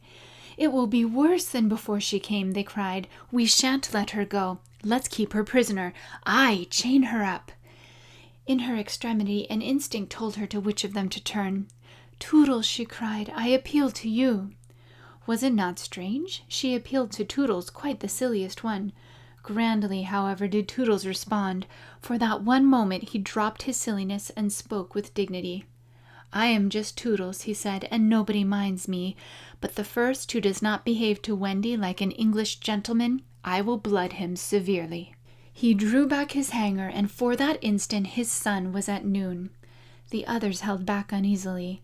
Then Peter returned, and they saw at once that they would get no support from him. He would keep no girl in the Neverland against her will. "Wendy," he said, striding up and down, "I have asked the Indians to guide you through the wood as flying tires you so." "Thank you, Peter." "Then," he continued, in the sharp voice of one accustomed to be obeyed, "Tinker Bell will take you across the sea. Wake her, Nibs." Nibs had to knock twice before he got an answer, though Tink had really been sitting up in bed listening for some time. "Who are you? How dare you? Go away!" she cried. "You are to get up, Tink," Nibs called, "and take Wendy on a journey." Of course Tink had been delighted to hear that Wendy was going, but she was jolly well determined not to be her courier, and she said so in still more offensive language. Then she pretended to be asleep again. "She says she won't," Nibs exclaimed, aghast at such insubordination, whereupon Peter went sternly toward the young lady's chamber. "Tink," he rapped out, "if you don't get up and dress at once, I will open the curtains, and then we shall all see you in your negligee." This made her leap to the floor. "Who said I wasn't getting up?" she cried. In the meantime, the boys were gazing very forlornly at Wendy, now equipped with John and Michael for the journey. By this time they were dejected, not merely because they were about to lose her, but also because they felt that she was going off to something nice to which they had not been invited. Novelty was beckoning to them as usual. Crediting them with a nobler feeling, Wendy melted. "Dear ones," she said, "if you will all come with me, I feel almost sure I can get my father and mother to adopt you." The invitation was meant specially for Peter, but each of the boys was thinking exclusively of himself, and at once they jumped with joy. "But won't they think us rather a handful?" Nibs asked in the middle of his jump. "Oh no," said Wendy, rapidly thinking it out. "It will only mean having a few beds in the drawing-room. They can be hidden behind the screens on First Thursdays." "Peter, can we go?" they all cried imploringly. They took it for granted that if they went, he would go also, but really they scarcely cared. Thus children are ever ready, when novelty knocks, to desert their dearest ones. "All right," Peter replied with a bitter smile, and immediately they rushed to get their things. "And now, Peter," Wendy said, thinking she had put everything right, "I am going to give you your medicine before you go." She loved to give them medicine, and undoubtedly gave them too much. Of course it was only water, but it was out of a bottle, and she always shook the bottle and counted the drops, which gave it a certain medicinal quality. On this occasion, however, she did not give Peter his draught, for just as she had prepared it, she saw a look on his face that made her heart sink. "Get your things, Peter," she cried, shaking. "No," he answered, pretending indifference. "I am not going with you, Wendy." "Yes, Peter." "No." To show that her departure would leave him unmoved, he skipped up and down the room, playing gaily on his heartless pipes. She had to run about after him, though it was rather undignified. "To find your mother," she coaxed. Now, if Peter had ever quite had a mother, he no longer missed her. He could do very well without one. He had thought them out and remembered only their bad points.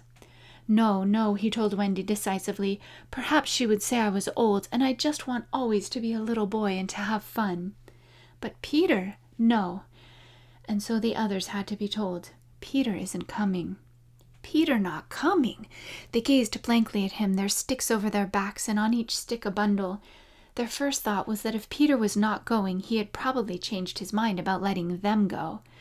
But he was far too proud for that. "If you find your mothers," he said darkly, "I hope you will like them." The awful cynicism of this made an uncomfortable impression, and most of them began to look rather doubtful. After all, their faces said, were they not noodles to want to go? "Now then," cried Peter, "no fuss, no blubbering. Goodbye, Wendy." And he held out his hand cheerily, quite as if they must really go now, for he had something important to do. She had to take his hand, and there was no indication that he would prefer a thimble. "You will remember about changing your flannels, Peter?" she said, lingering over him. She was always so particular about their flannels. "Yes." "And you will take your medicine?" "Yes." That seemed to be everything, and an awkward pause followed. Peter, however, was not the kind that breaks down before other people. "Are you ready, Tinker Bell?" he cried out. "Aye, aye." "Then lead the way." Tink darted up the nearest tree, but no one followed her, for it was at this moment that the pirates made their dreadful attack upon the Indians. Above, where all had been so still, the air was rent with shrieks and the clash of steel. Below, there was dead silence. Mouths opened and remained open. Wendy fell on her knees, but her arms were extended toward Peter. All arms were extended to him, as if suddenly blown in his direction. They were beseeching him mutely not to desert them. As for Peter, he seized his sword, the same he thought he had slain Barbecue with, and the lust of battle was in his eye. Chapter 12. The Children are Carried Off. Around the brave Tiger Lily were a dozen of her stoutest warriors, and they suddenly saw the perfidious pirates bearing down upon them. Fell from their eyes then the film through which they had looked at victory. For them the happy hunting grounds was now. They knew it, but as their father's sons they acquitted themselves. They seized their weapons, and the air was torn with the war cry, but it was now too late. Thus perished many of the flower of Tiger Lily's tribe. Not all unavenged did they die, for with Lean Wolf fell Alf Mason to disturb the Spanish Main no more, and among others who bit the dust were George Scurry, Charles Turley, and the Alsatian Fogarty. Turley fell to the tomahawk of the terrible panther, who ultimately cut a way through the pirates with Tiger Lily and a small remnant of the tribe. To what extent Hook is to blame for his tactics on this occasion is for the historian to decide. What were his own feelings about himself at that triumphant moment? Fain would his dogs have known, as breathing heavily and wiping their cutlasses, they gathered at a discreet distance from his hook and squinted through their ferret eyes at this extraordinary man. Elation must have been in his heart, but his face did not reflect it. Ever a dark and solitary enigma, he stood aloof from his followers in spirit as in substance. The night's work was not yet over, for it was not the Indians he had come out to destroy. They were but the bees to be smoked so that he could get at the honey. It was Pan he wanted, Pan and Wendy and their band, but chiefly Pan. Peter was such a small boy that one tends to wonder at the man's hatred of him. True, he had flung Hook's arm to the crocodile, but even this and the increased insecurity of life to which it led, owing to the crocodile's pertinacity, hardly account for a vindictiveness so relentless and malignant. The truth is that there was a something about Peter which goaded the pirate captain to frenzy. It was not his courage, it was not his engaging appearance, it was not— There is no beating about the bush, for we know quite well what it was and have got to tell. It was Peter's cockiness. This had got on Hook's nerves. It made his iron claw twitch, and at night it disturbed him like an insect. While Peter lived, the tortured man felt that he was a lion in a cage into which a sparrow had come. The question now was how to get down the trees, or how to get his dogs down. He ran his greedy eyes over them, searching for the thinnest ones. They wriggled uncomfortably, for they knew he would not scruple to ram them down with poles. In the meantime, what of the boys? We have seen them at the first clang of the weapons, turned as it were into stone figures, open-mouthed, all appealing with outstretched arms to Peter. And we return to them as their mouths close and their arms fall to their sides. The pandemonium above has ceased almost as suddenly as it arose, passed like a fierce gust of wind, but they know that in the passing it has determined their fate. Which side had won? The pirates, listening avidly at the mouths of the trees, heard the question put by every boy, and alas, they also heard Peter's answer. "If the Indians have won," he said, "they will beat the tom-tom. It is always their sign of victory." Now Smee had found the tom-tom and was at that moment sitting on it. "You will never hear the tom-tom again," he muttered, but inaudibly, of course, for strict silence had been enjoined. To his amazement, Hook signed to him to beat the tom-tom, and slowly there came to Smee an understanding of the dreadful wickedness of the order. Never, probably, had this simple man admired Hook so much. Twice Smee beat upon the instrument and then stopped to listen gleefully. "The tom-tom," the miscreants heard Peter cry, "an Indian victory." The doomed children answered with a cheer that was music to the black hearts above, and almost immediately they repeated their goodbyes to Peter.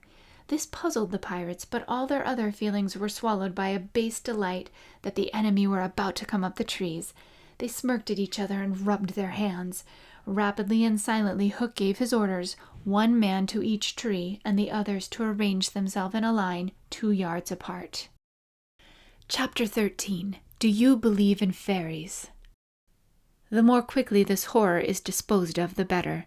The first to emerge from his tree was Curly. He rose out of it into the arms of Cecco, who flung him to Smee, who flung him to Starkey, who flung him to Bill Jukes, who flung him to Noodler, and so he was tossed from one to another till he fell at the feet of the giant pirate. All the boys were plucked from their trees in this ruthless manner, and several of them were in the air at a time, like bales of goods flung from hand to hand. A different treatment was accorded to Wendy, who came last. With ironical politeness, Hook raised his hat to her, and offering her his arm, escorted her to the spot where the others were being gagged. He did it with such an air, he was so frightfully distingué, that she was too fascinated to cry out. She was only a little girl. Perhaps it is telltale to divulge that for a moment Hook entranced her, and we tell on her only because her slip led to strange results. Had she haughtily unhanded him, and we should have loved to write it of her, she would have been hurled through the air like the others, and then Hook would probably not have been present at the tying of the children. And had he not been at the tying, he would not have discovered Slightly's secret, and without the secret he could not presently have made his foul attempt on Peter's life. They were tied to prevent their flying away, doubled up with their knees close to their ears, and for the trussing of them the giant pirate had cut a rope into 9 equal pieces.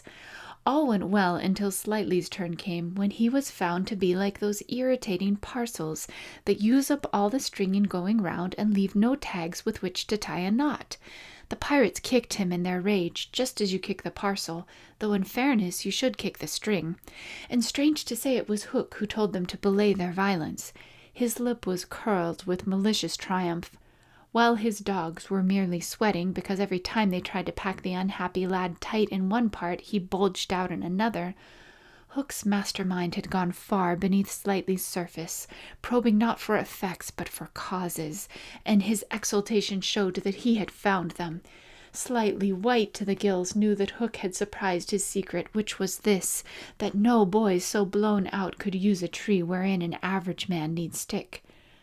Poor Slightly, most wretched of all the children now, for he was in a panic about Peter, bitterly regretted what he had done. Madly addicted to the drinking of water when he was hot, he had swelled in consequence to his present girth, and instead of reducing himself to fit his tree, he had, unknown to the others, whittled his tree to make it fit him.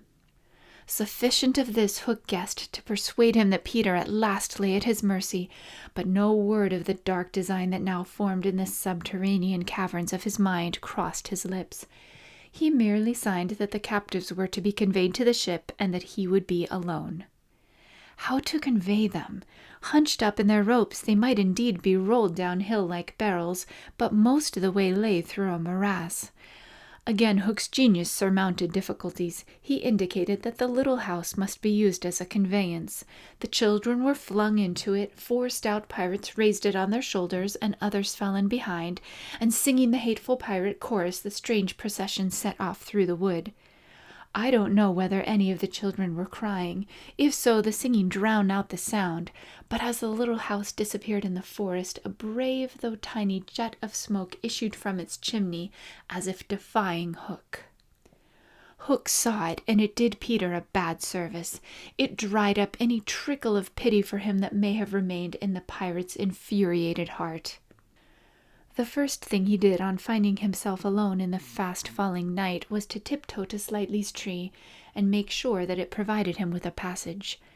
Then for long he remained brooding, his hat of ill omen on the sward, so that any gentle breeze which had arisen might play refreshingly through his hair. Dark as were his thoughts, his blue eyes were as soft as the periwinkle. Intently he listened for any sound from the nether world, but all was as silent below as above. The house under the ground seemed to be but one more empty tenement in the void. Was the boy asleep, or did he stand waiting at the foot of Slightly's tree with his dagger in his hand? There was no way of knowing save by going down. Hook let his cloak slip softly to the ground, and then biting his lips till a lewd blood stood on them, he stepped into the tree.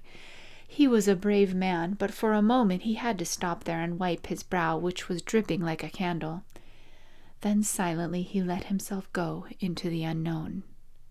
He arrived undisturbed at the foot of the shaft, and stood still again, biting at his breath which had almost left him. As his eyes became accustomed to the dim light, various objects in the home under the trees took shape, but the only one on which his greedy gaze rested, long sought for and found at last, was the great bed. On the bed lay Peter fast asleep. Unaware of the tragedy being enacted above, Peter had continued, for a little time after the children left, to play gaily on his pipes, no doubt rather a forlorn attempt to prove to himself that he did not care. Then he decided not to take his medicine so as to grieve Wendy. Then he lay down on the bed outside the coverlet to vex her still more, for she had always tucked them inside it, because you never know that you may not grow chilly at the turn of the night. Then he nearly cried, but it struck him how indignant she would be if he laughed instead, so he laughed a haughty laugh and fell asleep in the middle of it. Sometimes, though not often, he had dreams, and they were more painful than the dreams of other boys. For hours he could not be separated from these dreams, though he wailed piteously in them. They had to do, I think, with the riddle of his existence.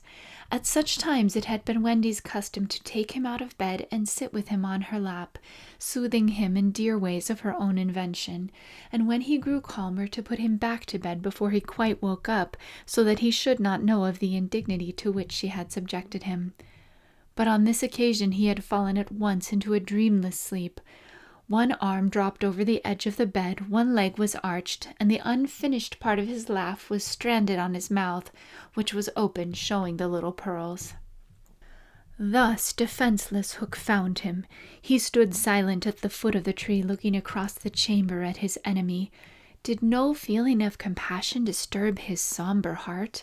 The man was not wholly evil. He loved flowers, I have been told, and sweet music. He was himself no mean performer on the harpsichord.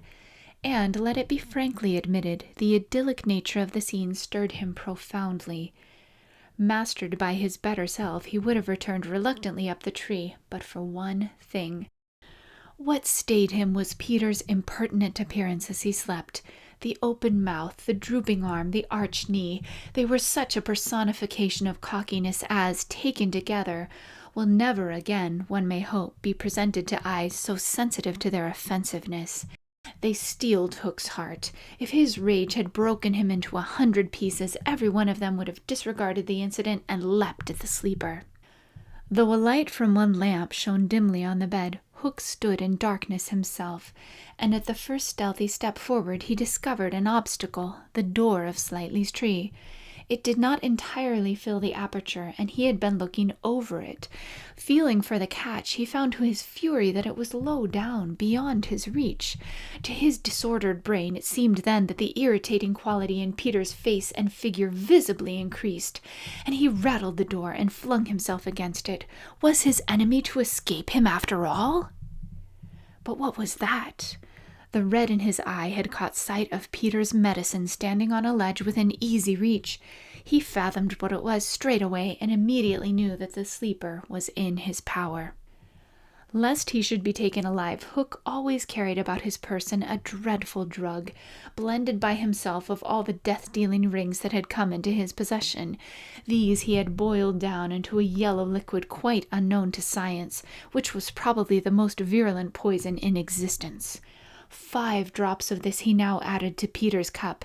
His hand shook, but it was in exultation rather than in shame. As he did it, he avoided glancing at the sleeper, but not lest pity should unnerve him, merely to avoid spilling. Then one long, gloating look he cast upon his victim, and turning, wormed his way with difficulty up the tree. As he emerged at the top, he looked the very spirit of evil breaking from its hole. Donning his hat at its most rakish angle, he wound his cloak around him, holding one end in front as if to conceal his person from the night, of which it was the blackest part, and muttering strangely to himself, stole away through the trees. Peter slept on. The light guttered and went out, leaving the tenement in darkness, but still he slept. It must have been not less than 10 o'clock by the crocodile, when he suddenly sat up in his bed, wakened by he knew not what. It was a soft, cautious tapping on the door of his tree. Soft and cautious, but in that stillness it was sinister. Peter felt for his dagger till his hand gripped it. Then he spoke. "Who is that?" For long there was no answer. Then again the knock. "Who are you?" No answer. He was thrilled, and he loved being thrilled. In 2 strides he reached the door. Unlike Slightly's door, it filled the aperture, so that he could not see beyond it, nor could the one knocking see him. "I won't open unless you speak," Peter cried. Then at last the visitor spoke in a lovely bell-like voice. "Let me in, Peter." It was Tink, and quickly he unbarred to her. She flew in excitedly, her face flushed and her dress stained with mud. "What is it?" "Oh, you could never guess," she cried, and offered him 3 guesses. "Out with it," he shouted, and in one ungrammatical sentence, as long as the ribbons that conjurers pull from their mouths, she told him of the capture of Wendy and the boys. Peter's heart bobbed up and down as he listened. Wendy bound and on the pirate ship, she who loved everything to be just so. "I'll rescue her," he cried, leaping at his weapons. As he leapt, he thought of something he could do to please her. He could take his medicine. His hand closed on the fatal draught. "No!" shrieked Tinker Bell, who had heard Hook mutter about his deed as he sped through the forest. "Why not?" "It is poisoned." "Poisoned? Who could have poisoned it?" "Hook." "Don't be silly. How could Hook have got down here?" Alas, Tinker Bell could not explain this, for even she did not know the dark secret of Slightly's tree. Nevertheless, Hook's words had left no room for doubt. The cup was poisoned. "Besides," said Peter, quite believing himself, "I never fell asleep." He raised the cup. No time for words now, time for deeds, and with one of her lightning movements, Tink got between his lips and the draught and drained it to the dregs. "Why, Tink, how dare you drink my medicine?" But she did not answer. Already she was reeling in the air. "What is the matter with you?" cried Peter, suddenly afraid. "It was poisoned, Peter," she told him softly, "and now I am going to be dead." "Oh, Tink, did you drink it to save me?" "Yes, but why, Tink?" Her wings would scarcely carry her now, but in reply she alighted on his shoulder and gave his nose a loving bite. She whispered in his ear, "You silly mule," and then tottering to her chamber, lay down on the bed. His head almost filled the 4th wall of her little room as he knelt near her in distress. Every moment her light was growing fainter, and he knew that if it went out, she would be no more. She liked his tears so much that she put out her beautiful finger and let them run over it. Her voice was so low that at first he could not make out what she said. Then he made it out. She was saying that she thought she could get well again if children believed in fairies. Peter flung out his arms. There were no children there, and it was night time, but he addressed all who might be dreaming of the Neverland, and who were therefore nearer to him than you think, boys and girls in their nighties and little papooses in their baskets hung from trees. "Do you believe?" he cried. Tink sat up in bed almost briskly to listen to her fate. She fancied she heard answers in the affirmative, and then again she wasn't sure. "What do you think?" she asked Peter. "If you believe," he shouted to them, "clap your hands. Don't let Tink die." Many clapped. Some didn't. A few beasts hissed. The clapping stopped suddenly, as if countless mothers had rushed to their nurseries to see what on earth was happening, but already Tink was saved. First her voice grew strong, then she popped out of bed, then she was flashing around the room more merry and impudent than ever. She never thought of thanking those who believed, but she would have liked to get at the ones who had hissed. And now to rescue Wendy! The moon was riding in a cloudy heaven when Peter rose from his tree, begirt with weapons to set out on his perilous quest. It was not such a night as he would have chosen. He had hoped to fly, keeping not far from the ground so that nothing unwonted should escape his eyes, but in that fitful light to have flown low would have meant trailing his shadow through the trees, thus disturbing birds and acquainting a watchful foe that he was astir. He regretted now that he had given the birds of the island such strange names that they are very wild and difficult of approach. There was no other course but to press forward in Indian fashion, at which happily he was an adept. But in what direction? For he could not be sure that the children had been taken to the ship. A light fall of snow had obliterated all footmarks, and a deathly silence pervaded the island, as if for a space nature stood still in horror of the recent carnage. He had taught the children something of the forest lore that he himself had learned from Tiger Lily and Tinker Bell, and knew that in their dire hour they were not likely to forget it. Slightly, if he had an opportunity, would blaze the trees, for instance. Curly would drop seeds, and Wendy would leave her handkerchief at some important place. The morning was needed to search for such guidance, and he could not wait. The upper world had called him, but would give no help.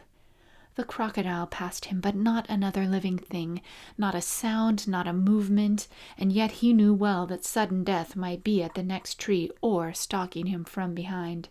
He swore this terrible oath, Hook or me this time. Now he crawled forward like a snake, and again erect, he darted across a space on which the moonlight played, one finger on his lip and his dagger at the ready. He was frightfully happy. Chapter 14. The Pirate Ship. One green light squinting over Kidd's Creek, which is near the mouth of the Pirate River, marked where the brig, the Jolly Roger, lay low in the water, a rakish-looking craft foul to the hull, every beam in her detestable, like ground strewn with mangled feathers. She was the cannibal of the seas, and scarce needed that watchful eye, for she floated immune in the horror of her name. She was wrapped in the blanket of night, through which no sound from her could have reached the shore. There was little sound, and none agreeable, save the whir of the ship's sewing machine, at which Smee sat, ever industrious and obliging, the essence of the commonplace, pathetic Smee. I know not why he was so infinitely pathetic, unless it were because he was so pathetically unaware of it. But even strong men had to turn hastily from looking at him, and more than once on summer evenings he had touched the fount of Hook's tears and made it flow. Of this, as of almost everything else, Smee was quite unconscious. A few of the pirates leant over the bulwarks, drinking in the miasma of the night. Others sprawled by barrels over games of dice and cards, and the exhausted four who had carried the little house lay prone on the deck, where even in their sleep they rolled skillfully to this side or that, out of Hook's reach, lest he should clod them mechanically in passing. Hook trod the deck in thought. O man unfathomable! It was his hour of triumph. Peter had been removed forever from his path, and all the other boys were in the brig, about to walk the plank. It was his grimmest deed since the days when he had brought Barbecue to heel, and knowing as we do how vain a tabernacle is man, could we be surprised had he now paced the deck unsteadily, bellied out by the winds of his success? But there was no elation in his gait, which kept pace with the action of his sombre mind. Hook was profoundly dejected. He was often thus when communing with himself on board ship in the quietude of the night. It was because he was so terribly alone. This inscrutable man never felt more alone than when surrounded by his dogs. They were socially inferior to him. Hook was not his true name. To reveal who he really was would, even at this date, set the country in a blaze. But as those who read between the lines must already have guessed, he had been at a famous public school, and its traditions still clung to him like garments, with which indeed they are largely concerned. Thus it was offensive to him even now to board a ship in the same dress in which he grappled her, and he still adhered in his walk to the school's distinguished slouch. But above all he retained the passion for good form. Good form, however much he may have degenerated, he still knew that this is all that really matters. From far within him he heard a creaking as of rusty portals, and through them came a stern tap, tap, tap, like hammering in the night when one cannot sleep.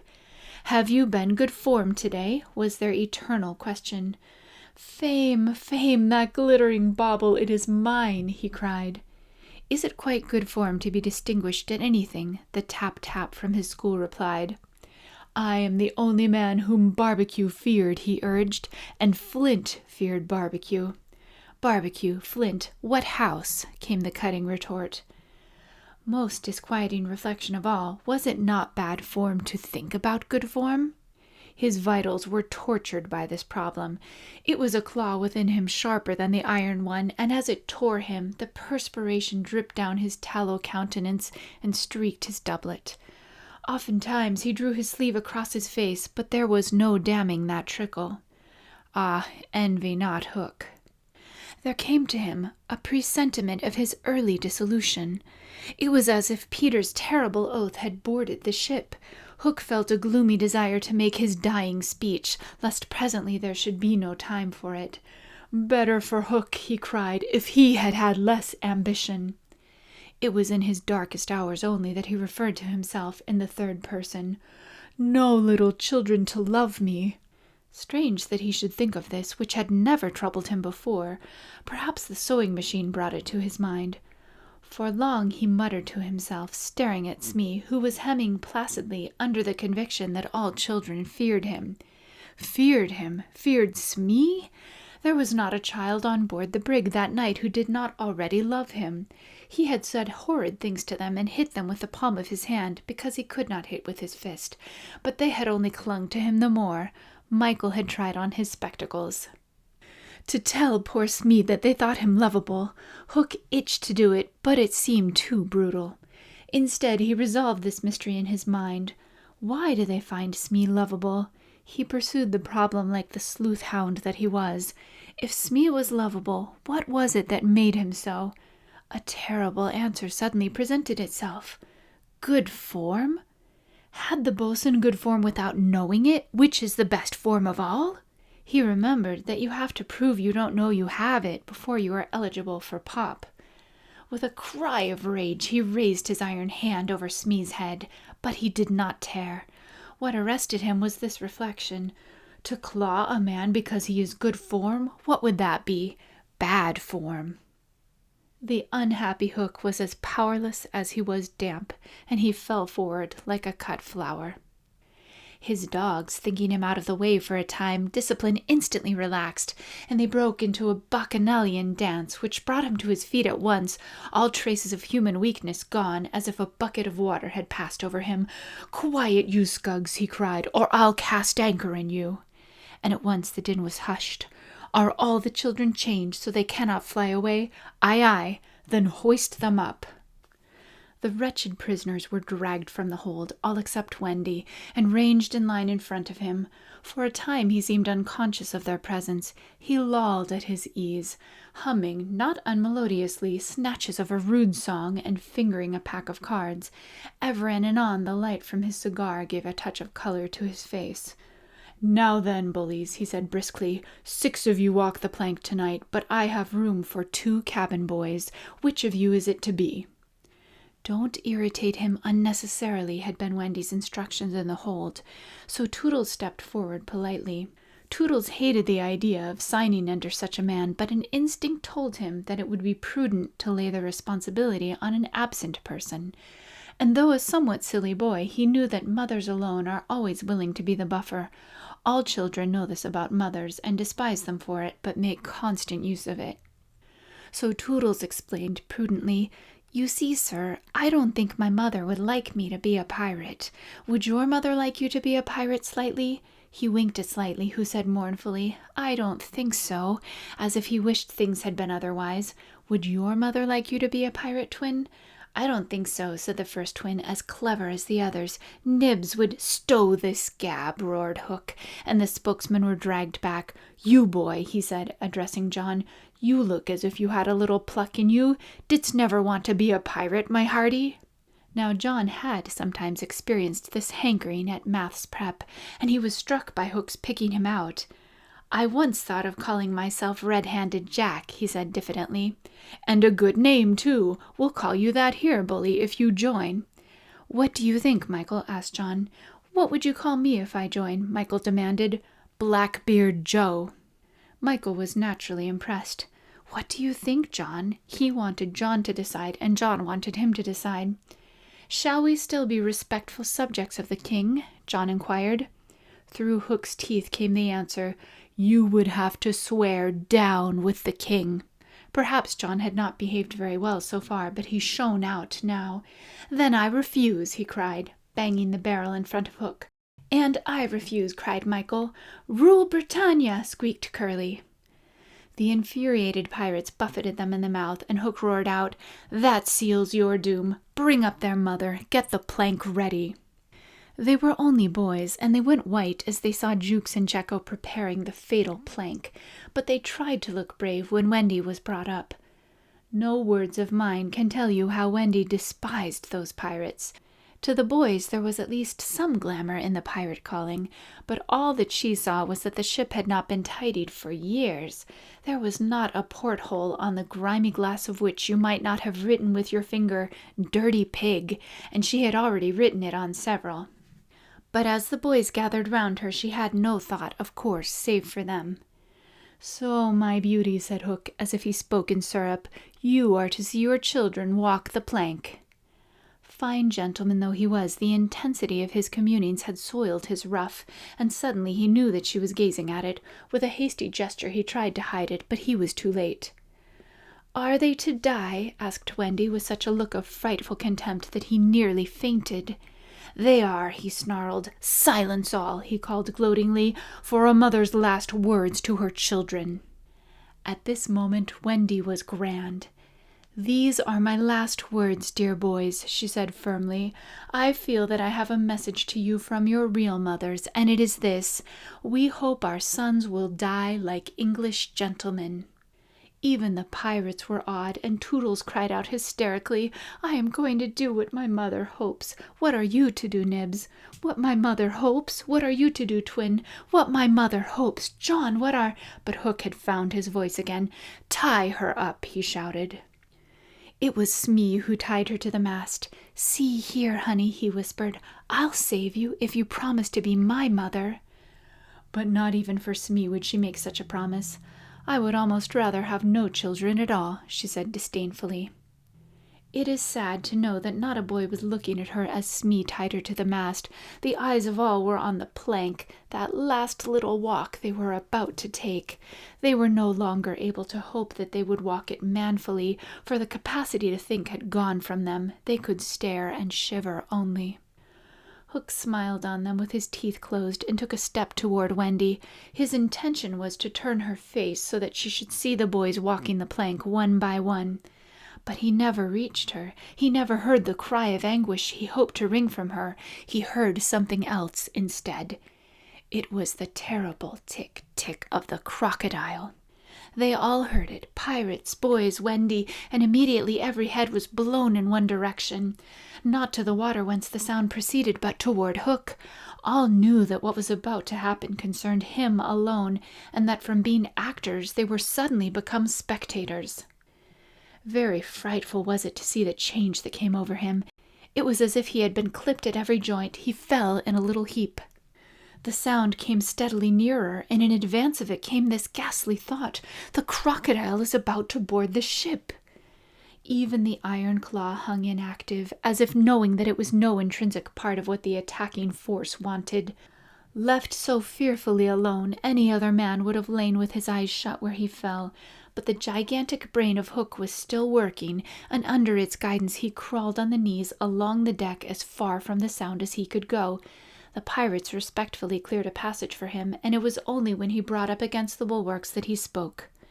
"Hide me," he cried hoarsely. They gathered round him, all eyes averted from the thing that was coming aboard.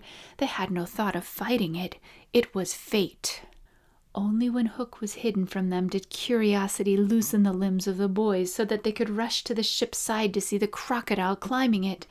Then they got the strangest surprise of the night of nights, for it was no crocodile that was coming to their aid. It was Peter. He signed to them not to give vent to any cry of admiration that might rouse suspicion. Then he went on ticking.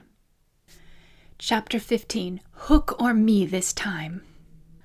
Odd things happen to all of us on our way through life without our noticing for a time that they have happened.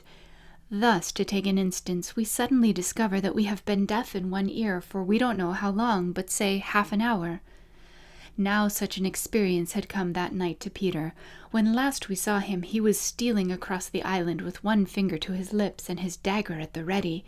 He had seen the crocodile pass by without noticing anything peculiar about it, but by and by he remembered that it had not been ticking. At first he thought this eerie, but soon concluded rightly that the clock had run down. Without giving a thought to what might be the feelings of a fellow creature thus abruptly deprived of its closest companion, Peter began to consider how he could turn the catastrophe to his own use, and he decided to tick so that the wild beast should believe he was the crocodile and let him pass undisturbed. He ticked superbly, but with one unforeseen result. The crocodile was among those who heard the sound, and it followed him, though whether with the purpose of regaining what it had lost, or merely as a friend under the belief that it was again ticking itself, will never be certainly known, for, like slaves to a fixed idea, it was a stupid beast. Peter reached the shore without mishap and went straight on, his legs encountering the water as if quite unaware that they had entered a new element. Thus many animals pass from land to water, but no other human of whom I know. As he swam, he had but one thought: Hook or me this time. He had ticked so long now that he went on ticking without knowing he was doing it. Had he known, he would have stopped, for to board the brig by help of the tick, though an ingenious idea, had not occurred to him. On the contrary, he thought he had scaled her side as noiseless as a mouse, and he was amazed to see the pirates cowering from him, with Hook in their midst as abject as if he had heard the crocodile. The crocodile! No sooner did Peter remember it than he heard the ticking. At first he thought the sound did come from the crocodile, and he looked behind him swiftly. Then he realized that he was doing it himself, and in a flash he understood the situation. How clever of me, he thought at once, and signed to the boys not to burst into applause. It was at this moment that Ed Tainty, the quartermaster, emerged from the forecastle and came along the deck. Now, reader, time what happened by your watch. Peter struck true and deep. John clapped his hands on the ill-fated pirate's mouth to stifle the dying groan. He fell forward. 4 boys caught him to prevent the thud. Peter gave the signal, and the carrion was cast overboard. There was a splash, and then silence. How long has it taken? 1. Slightly had begun to count. None too soon, Peter, every inch of him on tiptoe, vanished into the cabin, for more than one pirate was screwing up his courage to look around. They could hear each other's distressed breathing now, which showed them that the more terrible sound had passed. "It's gone, Captain," Smee said, wiping off his spectacles. "All's still again." Slowly Hook let his head emerge from his ruff and listened so intently that he could have caught the echo of the tick. There was not a sound, and he drew himself up firmly to his full height. "Then here's to Johnny Plank," he cried brazenly, hating the boys more than ever because they had seen him unbend. He broke into the villainous ditty: Yo-ho, the frisky plank, you walks along it so, till it goes down and you goes down to Davy Jones below. to terrorize the prisoners the more, though with a certain loss of dignity he danced along an imaginary plank, grimacing at them as he sang, and when he finished he cried, "Do you want a touch of the cat before you walk the plank?" At that they fell to their knees. "No, no," they cried so piteously that every pirate smiled. "Fetch the cat, Jukes," said Hook. "It's in the cabin." The cabin? Peter was in the cabin. The children gazed at each other. "Aye, aye," said Jukes blithely, and he strode into the cabin. They followed him with their eyes. They scarce knew that Hook had resumed his song, his dogs joining in with him. Yo ho, the scratching cat, its tails are 9, you know, and when they're writ upon your back— What was the last line will never be known, for of a sudden the song was stayed by a dreadful screech from the cabin. It wailed through the ship and died away. Then was heard a crowing sound, which was well understood by the boys, but to the pirates was almost more eerie than the screech. "What was that?" cried Hook. "Two," said Slightly solemnly. The Italian Cecco hesitated for a moment and then swung into the cabin. He tottered out haggard. "What's the matter with Bill Jukes, you dog?" hissed Hook, towering over him. "The matter with him is he's dead, stabbed," replied Cecco in a hollow voice. "Bill Jukes dead!" cried the startled pirates. "The cabin's as black as a pit," Cecco said, almost gibbering, "but there is something terrible in there, the thing you heard crowing." The exultation of the boys, the lowering looks of the pirates, both were seen by Hook. "Cecco," he said in his most steely voice, "go back and fetch me out that doodle-doo." Cecco, bravest of the brave, cowered before his captain, crying, "No, no," but Hook was purring to his claw. "Did you say you would go, Cecco?" he said musingly. Cecco went, first flinging his arms despairingly. There was no more singing. All listened now, and again came a death screech, and again a crow. No one spoke except Slightly. "3," he said. Hook rallied his dogs with a gesture. "'Sdeath and odds fish," he thundered. "Who is to bring me that doodle-doo?" "Wait till Cecco comes out," growled Starkey, and the others took up the cry. "I think I heard you volunteer, Starkey," said Hook, purring again. "No, by thunder!" Starkey cried. "My Hook thinks you did," said Hook, crossing to him. "I wonder if it would not be advisable, Starkey, to humor the Hook." "I'll swing before I go in there," replied Starkey doggedly, and again he had the support of the crew. "Is this mutiny?" asked Hook more pleasantly than ever. "Starkey's ringleader." "Captain, mercy," Starkey whimpered, all of a tremble now. "Shake hands, Starkey," said Hook, proffering his claw. Starkey looked around for help, but all deserted him. As he backed up, Hook advanced, and now the red spark was in his eye. With a despairing scream, the pirate leapt upon Long Tom and precipitated himself into the sea. "4," said Slightly. "And now," Hook said courteously, "did any other gentleman say mutiny?" Seizing a lantern and raising his claw with a menacing gesture, "I'll bring out that doodle-doo myself," he said, and sped into the cabin. 5. How Slightly longed to say it. He wetted his lips to be ready, but Hook came staggering out without his lantern.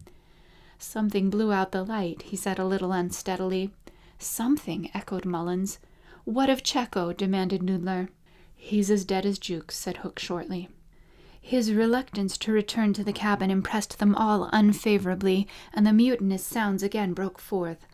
All pirates are superstitious, and Cookson cried, "They do say the surest sign a ship's accursed is when there's one on board more than can be accounted for."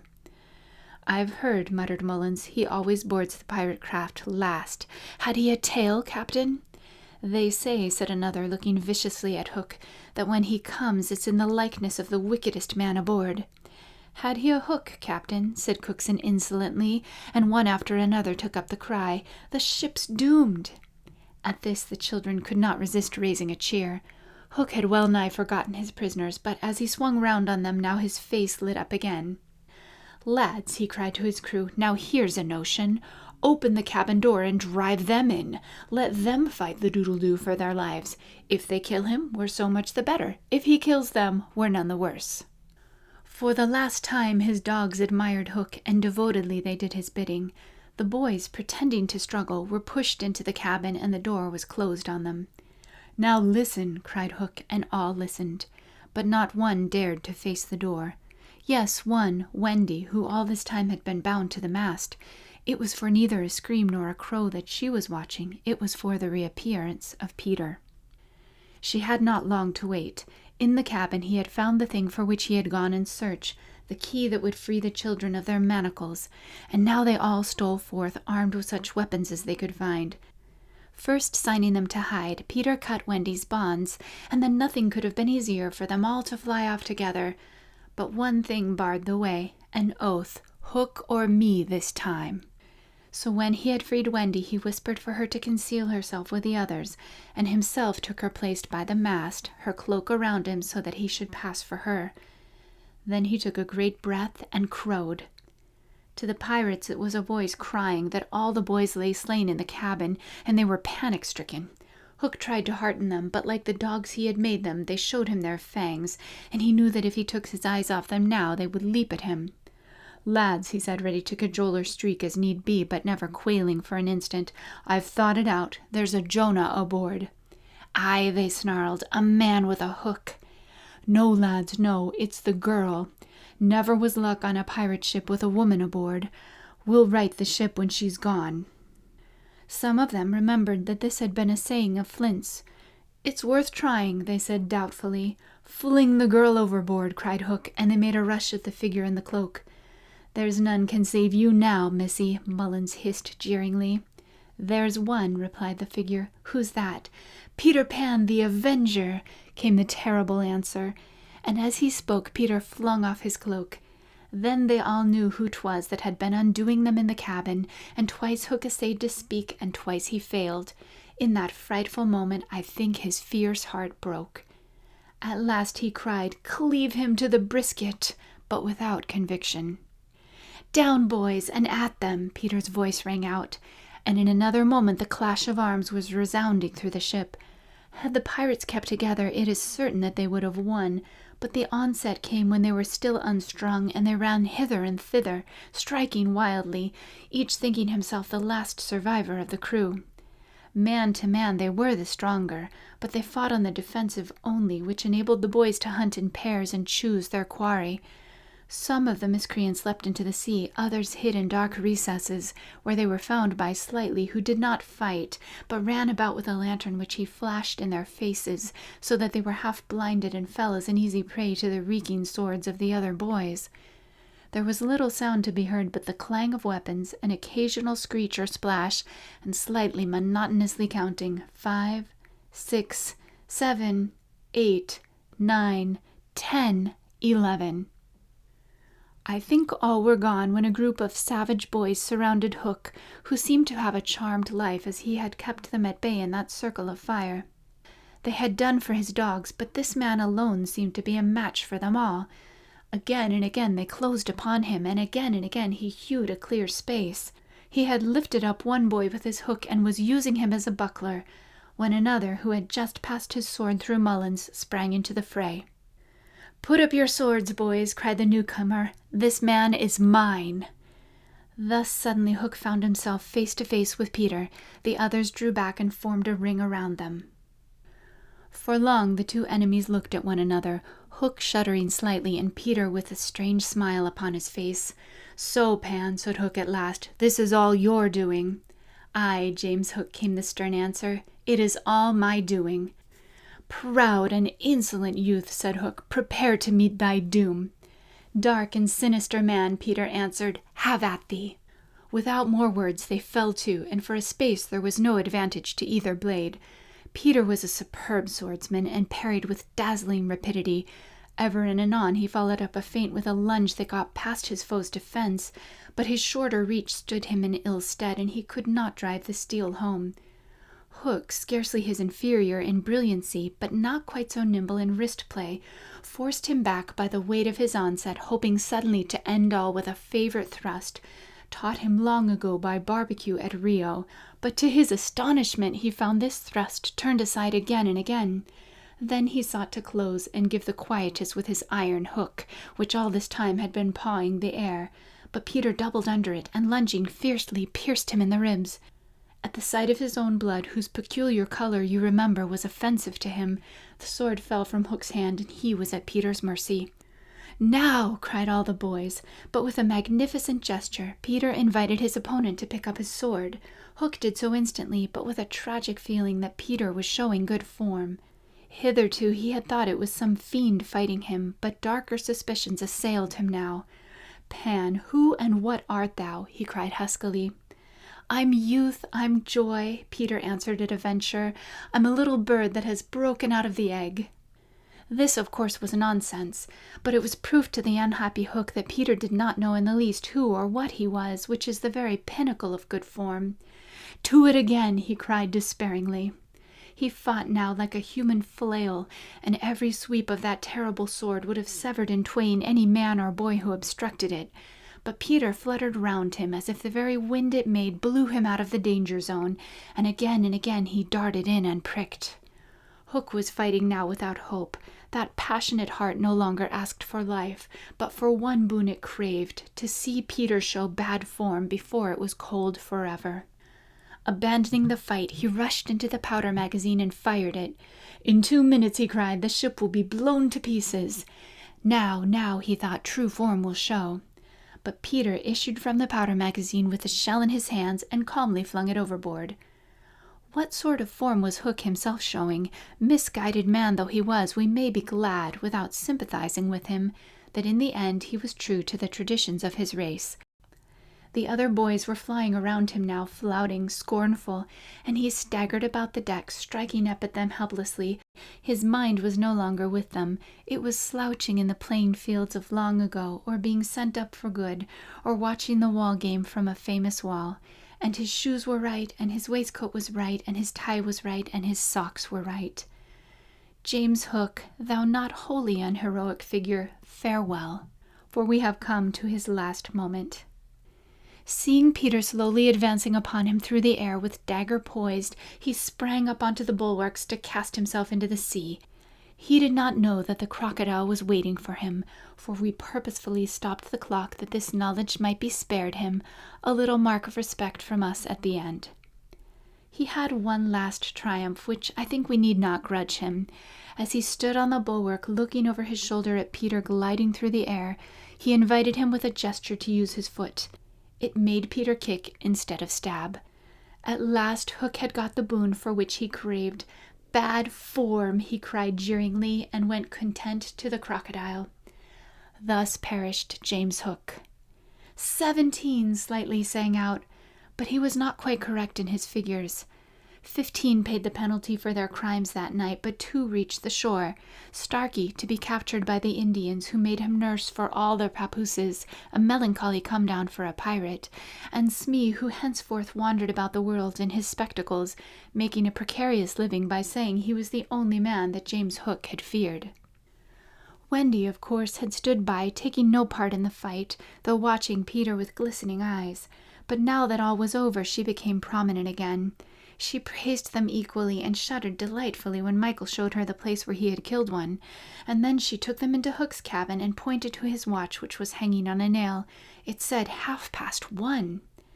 The lateness of the hour was almost the biggest thing of all. She got them to bed in the pirates' bunks pretty quickly, you may be sure, all but Peter, who strutted up and down on the deck until at last he fell asleep by the side of Long Tom. He had one of his dreams that night and cried in his sleep for a long time, and Wendy held him tightly. Chapter 16. The Return Home. By 3 bells that morning they were all stirring their stumps, for there was a big sea running, and Toodles the boatswain was among them, with a rope's end in his hand and chewing tobacco. They all donned pirate clothes cut off at the knee, shaved smartly and tumbled up, with the true nautical roll and hitching their trousers. It need not be said who was the captain. Nibs and John were first and second mate. There was a woman aboard. The rest were tars before the mast and lived in the fo'c'sle. Peter had already lashed himself to the wheel, but he piped "all hands" and delivered a short address to them. Said he hoped they would do their duty like gallant hearties, but that he knew they were the scum of Rio and the Gold Coast, and if they snapped at him, he would tear them. The bluff, strident words struck a note sailors understood, and they cheered him lustily. Then a few sharp orders were given, and they turned the ship round and nosed her for the mainland. Captain Pan calculated, after consulting the ship's chart, that if this weather lasted, they should strike the Azores about the 21st of June, after which it would save time to fly. Some of them wanted it to be an honest ship, and others were in favor of keeping it a pirate, but the captain treated them as dogs, and they dared not express their wishes to him even in a round robin. Instant obedience was the only safe thing. Slightly got a dozen for looking perplexed when told to take soundings. The general feeling was that Peter was honest just now to lull Wendy's suspicions, but that there might be a change when the new suit was ready, which against her will she was making for him out of some of Hook's wickedest garments. It was afterwards whispered among them that on the first night he wore this suit, he sat long in the cabin with Hook's cigar-holder in his mouth and one hand clenched, all but the forefinger, which he bent and held threateningly aloft like a hook. Instead of watching the ship, however, we must now return to that desolate home from which 3 of our characters had taken heartless flight so long ago. It seems a shame to have neglected number 14 all this time, and yet we may be sure that Mrs. Darling does not blame us. If we had returned sooner to look with sorrowful sympathy at her, she would probably have cried, "Don't be silly, what do I matter? Do go back and keep an eye on the children." So long as mothers are like this, their children will take advantage of them, and they may lay to that. Even now we venture into that familiar nursery only because its lawful occupants are on their way home. We are merely hurrying on in advance of them to see that their beds are properly aired, and that Mr. and Mrs. Darling do not go out for the evening. We are no more than servants. Why on earth should their beds be properly aired, seeing that they left them in such a thankless hurry? Would it not serve them jolly well right if they came back and found that their parents were spending the weekend in the country? It would be the moral lesson they have been in need of ever since we met them. But if we contrived things in this way, Mrs. Darling would never forgive us. One thing I should like to do immensely, and that is to tell her, in the way authors have, that the children are coming back, that indeed they will be here on Thursday week. This would spoil so completely the surprise to which Wendy and John and Michael are looking forward. They have been planning it out on the ship, mother's rapture, father's shout of joy, Nana's leap through the air to embrace them first, when what they ought to be prepared for is a good hiding. How delicious to spoil it all by breaking the news in advance, so that when they enter grandly, Mrs. Darling may not even offer Wendy her mouth, and Mr. Darling may exclaim pettishly, "Dash it all, here are those boys again." However, we should get no thanks even for this. We are beginning to know Mrs. Darling by this time, and may be sure that she would upbraid us for depriving the children of their little pleasure. "But, my dear madam, it is 10 days till Thursday week, so that by telling you what's what we can save you 10 days of unhappiness." "Yes, but at what a cost? By depriving the children of 10 minutes of delight." "Oh, if you look at it that way." "What other way is there in which to look at it?" "You see, the woman had no proper spirit. I had meant to say extraordinarily nice things about her, but I despise her, and not one of them will I say now. She does not really need to be told to have things ready, for they are ready. All the beds are aired, and she never leaves the house, and observe, the window is open. For all the use we are to her, we might as well go back to the ship. However, as we are here, we may as well stay and look on. That is all we are, lookers on. Nobody really wants us. So let us watch and say jaggy things in the hope that some of them will hurt. The only change to be seen in the night nursery is that between 9 and 6 the kennel is no longer there. When the children flew away, Mr. Darling felt in his bones that all the blame was his for having changed Nana up, and from first to last she had been wiser than he. Of course, as we have seen, he was quite a simple man. Indeed, he might have passed for a boy again if he had been able to take his baldness off. But he had also a noble sense of justice and a lion's courage to do what seemed right to him.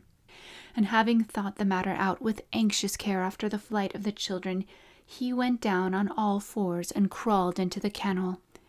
To all Mrs. Darling's dear invitations to him to come out, he replied sadly but firmly, "No, my own one, this is the place for me." In the bitterness of his remorse, he swore that he would never leave the kennel until his children came back. Of course, this was a pity, but whatever Mr. Darling did, he had to do in excess, otherwise he soon gave up doing it. and there was never a more humble man than the once proud George Darling, as he sat in the kennel of an evening talking with his wife of their children and all their pretty ways. Very touching was his deference to Nana. He would not let her come into the kennel, but on all other matters he followed her wishes implicitly. Every morning the kennel was carried with Mr. Darling in it to a cab, which conveyed him to his office, and he returned home in the same way at 6. Something of the strength of character of the man will be seen if we remember how sensitive he was to the opinion of neighbors, this man whose every movement now attracted surprised attention. Inwardly he must have suffered torture, but he preserved a calm exterior even when the young criticized his little home, and he always lifted his hat courteously to any lady who looked inside. It may have been quixotic, but it was magnificent. Soon the inward meaning of it leaked out, and the great heart of the public was touched. Crowds followed the cab, cheering it lustily. Charming girls scaled it to get his autograph. Interviews appeared in the better class of papers, and society invited him to dinner and added, "Do come in the kennel." On that eventful Thursday week, Mrs. Darling was in the night nursery awaiting George's return home, a very sad-eyed woman. Now that we look at her closely and remember the gaiety of her in the old days, all gone now just because she has lost her babes, I find I won't be able to say nasty things about her after all. If she was too fond of her rubbishy children, she couldn't help it. Look at her in her chair where she has fallen asleep. The corner of her mouth, where one looks first, is almost withered up. Her hand moves restlessly on her heart as if she had a pain there. Some like Peter best, and some like Wendy best, but I like her best. Suppose, to make her happy, we whisper to her in her sleep that the brats are coming back. They are really within 2 miles of the window now and flying strong, but all we need whisper is that they are on their way. Let's. It is a pity we did it, for she has started up, calling their names, and there is no one in the room but Nana. Oh, Nana, I dreamt my dear ones had come back. Nana had filmy eyes, but all she could do was put her paw gently on her mistress's lap, and they were sitting together thus when the kennel was brought back. As Mr. Darling puts his head out to kiss his wife, we see that his face is more worn than of yore, but has a softer expression. He gave his hat to Liza, who took it scornfully, for she had no imagination, and was quite incapable of understanding the motives of such a man. Outside, the crowd who had accompanied the cab home were still cheering, and he was naturally not unmoved. "Listen to them," he said. "It is very gratifying." "Lots of little boys," sneered Liza. There were several adults today, he assured her with a faint flush, but when she tossed her head, he had not a word of reproof for her. Social success had not spoilt him, it had made him sweeter. For some time he sat with his head out of the kennel, talking with Mrs. Darling of this success, and pressing her hand reassuringly when she said she hoped his head would not be turned by it. "But if I had been a weak man," he said, "good heavens, if I had been a weak man." "And George," she said timidly, "you are as full of remorse as ever, aren't you?" "Full of remorse as ever, dearest. See my punishment, living in a kennel." "But it is punishment, isn't it, George? You are sure you are not enjoying it?" "My love!" You may be sure she begged his pardon, and then, feeling drowsy, he curled round in the kennel. "Won't you play me to sleep?" he asked, "on the nursery piano?" And as she was crossing to the day nursery, he added thoughtlessly, "And shut that window. I feel a draught." "Oh, George, never ask me to do that. The window must always be left open for them. Always, always." Now it was his turn to beg her pardon, and she went into the day nursery and played, and soon he was asleep. And while he slept, Wendy and John and Michael flew into the room. Oh no, we have written it so because that was the charming arrangement planned by them before we left the ship. But something must have happened since then, for it is not they who have flown in. It is Peter and Tinker Bell. Peter's first words tell all. "Quick, Tink," he whispered. "Close the window. Bar it. That's right. Now you and I must get away by the door, and when Wendy comes she will think her mother has barred her out, and she will have to go back with me." Now I understand what hitherto puzzled me. Why, when Peter had exterminated the pirates, he did not return to the island and leave Tink to escort the children to the mainland. This trick had been in his head all the time. Instead of feeling that he was behaving badly, he danced with glee. Then he peeped into the day nursery to see who was playing. He whispered to Tink, "It's Wendy's mother. She is a pretty lady, but not so pretty as my mother. Her mouth is full of thimbles, but not so full as my mother's was." Of course, he knew nothing whatever about his mother, but he sometimes bragged about her. He did not know the tune, which was "Home, Sweet Home," but he knew it was saying, "Come back, Wendy, Wendy, Wendy." And he cried exultantly, "You will never see Wendy again, lady, for the window is barred."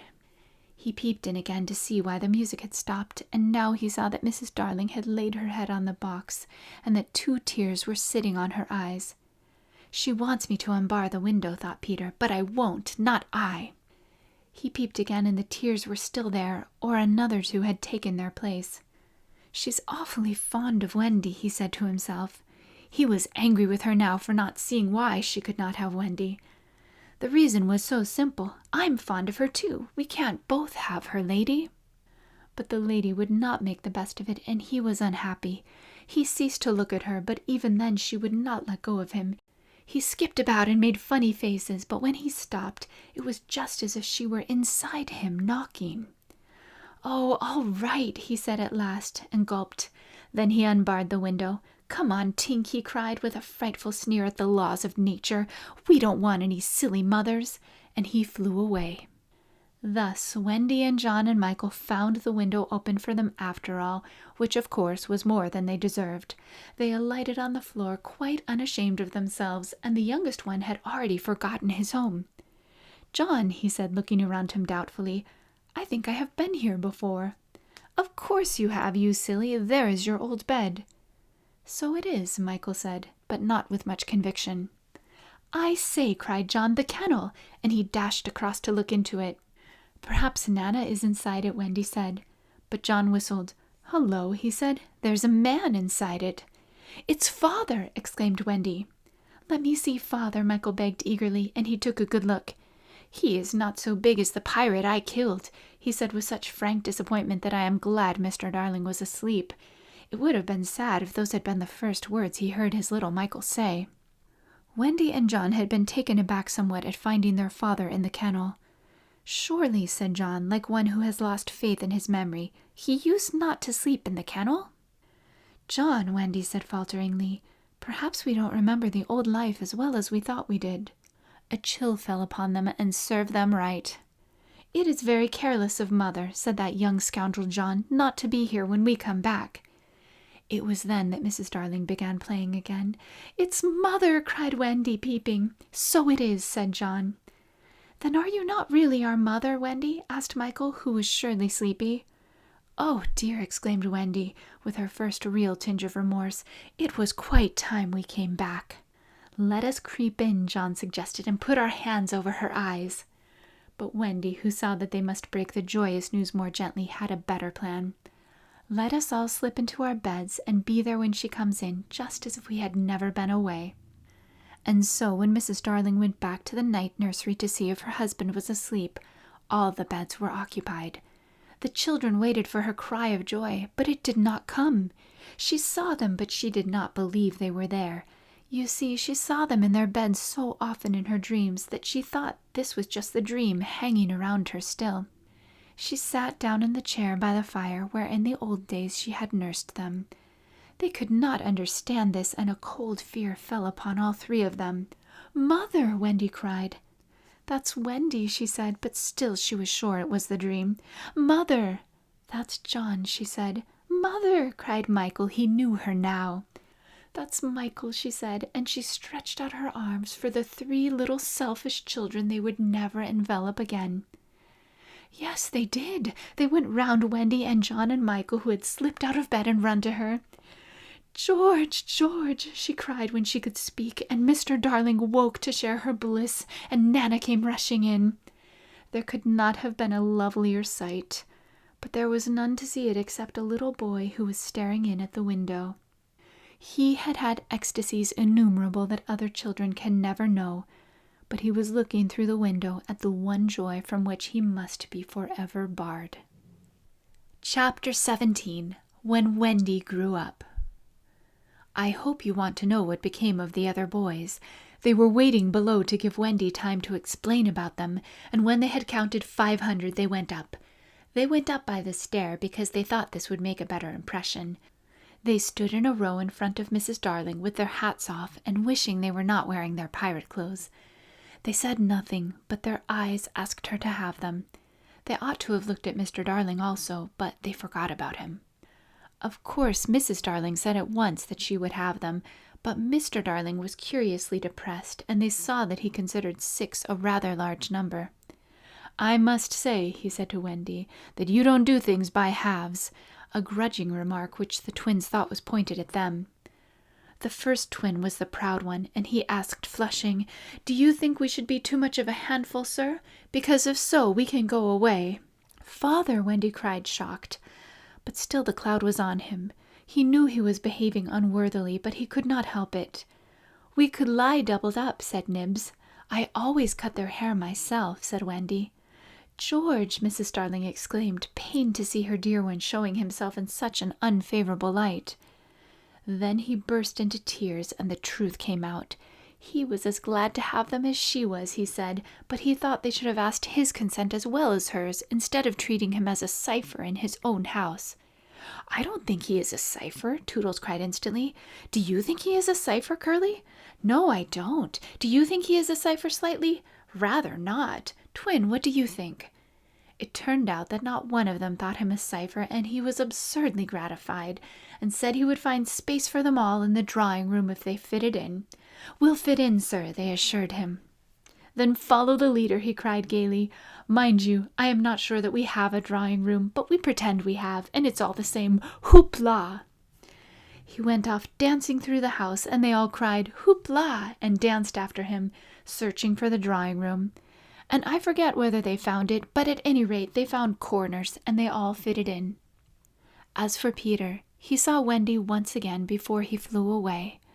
He did not exactly come to the window, but he brushed against it in passing so that she could open it if she liked and call to him. That is what she did. "Hello, Wendy. Goodbye," he said. "Oh, dear, are you going away?" "Yes." "You don't feel, Peter," she said falteringly, "that you would like to say anything to my parents about a very sweet subject?" "No." "About me, Peter?" "No." Mrs. Darling came to the window, for at present she was keeping a sharp eye on Wendy. She told Peter that she had adopted all the other boys and would like to adopt him also. "Would you send me to school?" he inquired craftily. "Yes." "And then to an office?" "I suppose so." "Soon I would be a man?" "Very soon." "I don't want to go to school and learn solemn things," he told her passionately. "I don't want to be a man. Oh, Wendy's mother, if I was to wake up and feel there was a beard!" "Peter," said Wendy the comforter, "I should love you in a beard." And Mrs. Darling stretched out her arms to him, but he repulsed her. "Keep back, lady. No one is going to catch me and make me a man." "But where are you going to live?" "With Tink, in the house we built for Wendy. The fairies are to put it high up among the tree-tops where they sleep at nights." "How lovely!" cried Wendy so longingly that Mrs. Darling tightened her grip. "I thought all the fairies were dead," Mrs. Darling said. "There are always lots of young ones," explained Wendy, who was now quite an authority. "Because you see, when a new baby laughs for the first time, a new fairy is born, and as there are always new babies, there are always new fairies. They live in nests on the tops of trees, and the mauve ones are boys, and the white ones are girls, and the blue ones are just little sillies who are not sure what they are." "I shall have such fun," said Peter, with eye on Wendy. "It will be rather lonely in the evening," she said, sitting by the fire. "I shall have Tink." "Tink can't go a 20th part of the way round," she reminded him a little tartly. "Sneaky telltale," Tink called out from somewhere round the corner. "It doesn't matter," Peter said. "Oh, Peter, you know it matters." "Well, then, come with me to the little house." "May I, Mummy?" "Certainly not. I have got you home again, and I mean to keep you." "But he does so need a mother." "So do you, my love." "Oh, all right," Peter said, as if he had asked her from politeness merely. But Mrs. Darling saw his mouth twitch, and she made this handsome offer, to let Wendy go to him for a week every year to do his spring cleaning. Wendy would have preferred a more permanent arrangement, and it seemed to her that spring would be long in coming. But this promise sent Peter away quite gay again. He had no sense of time and was so full of adventures that all I have told you about him is only a halfpenny worth of them. I suppose it was because Wendy knew this that her last words to him were these rather plaintive ones. "You won't forget me, Peter, will you, before spring cleaning time comes?" Of course Peter promised, and then he flew away. He took Mrs. Darling's kiss with him.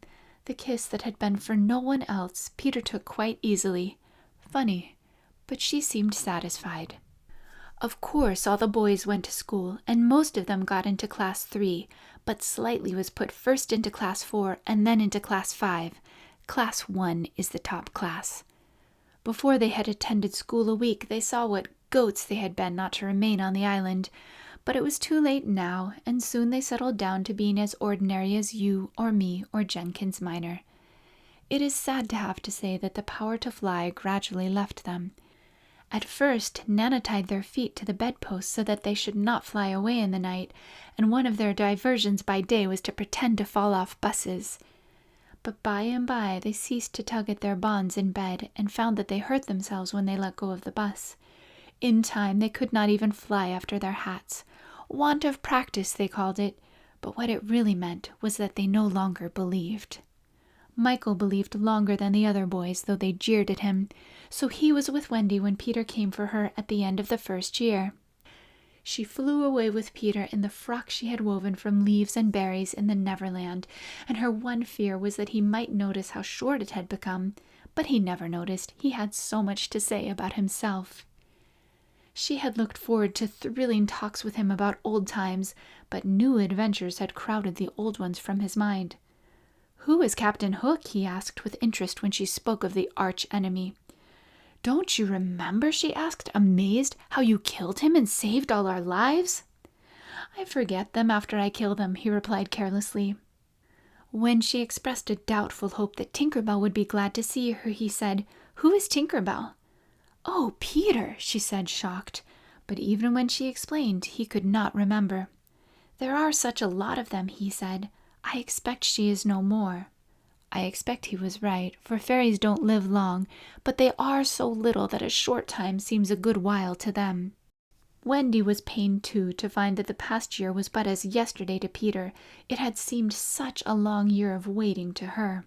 But he was exactly as fascinating as ever, and they had a lovely spring cleaning in the little house on the treetops. Next year he did not come for her. She waited in a new frock because the old one simply would not meet, but he never came. "Perhaps he is ill," Michael said. "You know he is never ill." Michael came close to her and whispered with a shiver, "Perhaps there is no such person, Wendy." And then Wendy would have cried if Michael had not been crying. Peter came next spring cleaning, and the strange thing was that he never knew he had missed a year. That was the last time the girl Wendy ever saw him. For a little longer she tried for his sake not to have growing pains, and she felt she was untrue to him when she got a prize for general knowledge. But the years came and went without bringing the careless boy, and when they met again, Wendy was a married woman, and Peter was no more to her than a little dust in the box in which she had kept her toys. Wendy was grown up. You need not be sorry for her. She was one of the kind that likes to grow up. In the end, she grew up of her own free will, a day quicker than other girls. All the boys were grown up and done for by this time, so it is scarcely worthwhile saying anything more about them. You may see the twins and Nibs and Curly any day going to an office, each carrying a little bag and an umbrella. Michael is an engine driver. Slightly married a lady of title, and so he became a lord. You see that judge in a wig coming out at the iron door? That used to be Toodles. The bearded man who doesn't know any story to tell his children was once John. Wendy was married in white with a pink sash. It is strange to think that Peter did not alight in the church and forbid the banns. Years rolled on again, and Wendy had a daughter. This ought not to be written in ink, but in a golden splash. She was called Jane, and always had an odd inquiring look, as if from the moment she arrived on the mainland she wanted to ask questions. When she was old enough to ask them, they were mostly about Peter Pan. She loved to hear of Peter, and Wendy told her all she could remember in the very nursery from which the famous flight had taken place. It was Jane's nursery now, for her father had bought it at the 3% from Wendy's father, who was no longer fond of stairs. Mrs. Darling was now dead and forgotten. There were only 2 beds in the nursery now, Jane's and her nurse's, and there was no kennel, for Nana also had passed away. She died of old age, and at the end she had been rather difficult to get on with, being very firmly convinced that no one knew how to look after children except herself. Once a week Jane's nurse had her evening off, and then it was Wendy's part to put Jane to bed. That was the time for stories. It was Jane's invention to raise the sheet over her mother's head and her own, thus making a tent, and in the awful darkness to whisper, "What do we see now?" "I don't think I see anything tonight," says Wendy, with a feeling that if Nana were here she would object to further conversation. "Yes, you do," says Jane. "You see when you were a little girl." "That is a long time ago, sweetheart," says Wendy. "Ah me, how time flies." "Does it fly," asks the artful child, "the way you flew when you were a little girl?" "The way I flew. Do you know, Jane, I sometimes wonder whether I ever did really fly." "Yes, you did." "The dear old days when I could fly." "Why can't you fly now, Mother?" "Because I am grown up, dearest. When people grow up, they forget the way." "Why do they forget the way?" "Because they are no longer gay and innocent and heartless. It is only the gay and innocent and heartless who can fly." "What is gay and innocent and heartless? I do wish I were gay and innocent and heartless." Or perhaps Wendy admits she does see something. "I do believe," she says, "that it is this nursery." "I do believe it is," says Jane. "Go on." They are now embarked on the great adventure of the night when Peter flew in looking for his shadow. "The foolish fellow," says Wendy, "tried to stick it on with soap, and when he could not he cried, and that woke me, and I sewed it on for him." "You have missed a bit," interrupts Jane, who now knows the story better than her mother. "When you saw him sitting on the floor crying, what did you say?" "I sat up in bed and I said, 'Boy, why are you crying?'" "Yes, that was it," says Jane with a big breath. "And then he flew us all the way to the Neverland, and the fairies and the pirates and the Indians and the mermaid's lagoon and the home under the ground and the little house." "Yes, which did you like best of all?" "I think I liked the home under the ground best of all." "Yes, so do I." "What was the last thing Peter ever said to you?" "The last thing he ever said to me was, 'Just always be waiting for me, and then some night you will hear me crowing.'" "Yes." "But alas, he forgot all about me." Wendy said it with a smile. She was as grown up as that. "What did his crow sound like?" Jane asked one evening. "It was like this," Wendy said, trying to imitate Peter's crow. "No, it wasn't," Jane said gravely. "It was like this." And she did it ever so much better than her mother. Wendy was a little startled. "My darling, how can you know?" "I often hear it when I am sleeping," Jane said. "Ah, yes, many girls hear it when they are sleeping, but I was the only one who heard it awake." "Lucky you," said Jane. And then one night came the tragedy. It was the spring of the year, and the story had been told for the night, and Jane was now asleep in her bed. Wendy was sitting on the floor, very close to the fire, so as to see to darn, for there was no other light in the nursery. And while she sat darning, she heard a crow. Then the window blew open as of old, and Peter dropped in on the floor. He was exactly the same as ever, and Wendy saw at once that he still had all his first teeth. He was a little boy, and she was grown up. She huddled by the fire, not daring to move, helpless and guilty, a big woman. "Hello, Wendy," he said, not noticing any difference, for he was thinking chiefly of himself, and in the dim light her white dress might have been the nightgown in which he had seen her first. "Hello, Peter," she replied faintly, squeezing herself as small as possible. Something inside her was crying, "Woman, woman, let go of me." "Hello, where is John?" he asked, suddenly missing the third bed. "John is not here now," she gasped. "Is Michael asleep?" he asked with a careless glance at Jane. "Yes," she answered, and now she felt that she was untrue to Jane as well as to Peter. "That is not Michael," she said quickly, lest a judgment should fall on her. Peter looked. "Hello, is it a new one?" "Yes." "Boy or girl?" "Girl." Now surely he would understand, but not a bit of it. "Peter," she said falteringly, Are you expecting me to fly away with you? Of course, that is why I have come. He added a little sternly, Have you forgotten that this is spring cleaning time? She knew it was useless to say that he had let many spring cleaning times pass. I can't come, she said apologetically. I have forgotten how to fly. I'll soon teach you again. Oh, Peter, don't waste the fairy dust on me. She had risen, and now at last a fear assailed him. What is it? He cried, shrinking. I will turn up the light, she said, and then you can see for yourself. For almost the first time in his life that I know of, Peter was afraid. Don't turn up the light, he cried. She let her hands play in the hair of the tragic boy. She was not a little girl heartbroken about him. She was a grown woman smiling at it all, but they were wet-eyed smiles. Then she turned up the light, and Peter saw. He gave a cry of pain, and when the tall, beautiful creature stooped to lift him in her arms, he drew back sharply. What is it? He cried again. She had to tell him. I am old, Peter. I am ever so much more than 20. I grew up long ago. You promised not to. I couldn't help it. I am a married woman, Peter. No, you're not. Yes, and the little girl in the bed is my baby. No, she's not. But he supposed she was, and he took a step toward the sleeping child with his dagger upraised. Of course he did not strike. He sat down on the floor instead and sobbed, and Wendy did not know how to comfort him, though she could have done it so easily once. She was only a woman now, and she ran out of the room to try to think. Peter continued to cry, and soon his sobs woke Jane. She sat up in bed and was interested at once. Boy, she said, why are you crying? Peter rose and bowed to her, and she bowed to him from the bed. Hello, he said. Hello, said Jane. My name is Peter Pan, he told her. Yes, I know. I came back for my mother, he explained, to take her to the Neverland. Yes, I know, Jane said. I have been waiting for you. When Wendy returned diffidently, she found Peter sitting on the bedpost, crowing gloriously, while Jane in her nightie was flying round the room in solemn ecstasy. She is my mother, Peter explained, and Jane descended and stood by his side, with the look in her face that he liked to see on ladies when they gazed at him. He does so need a mother, Jane said. Yes, I know, Wendy admitted rather forlornly.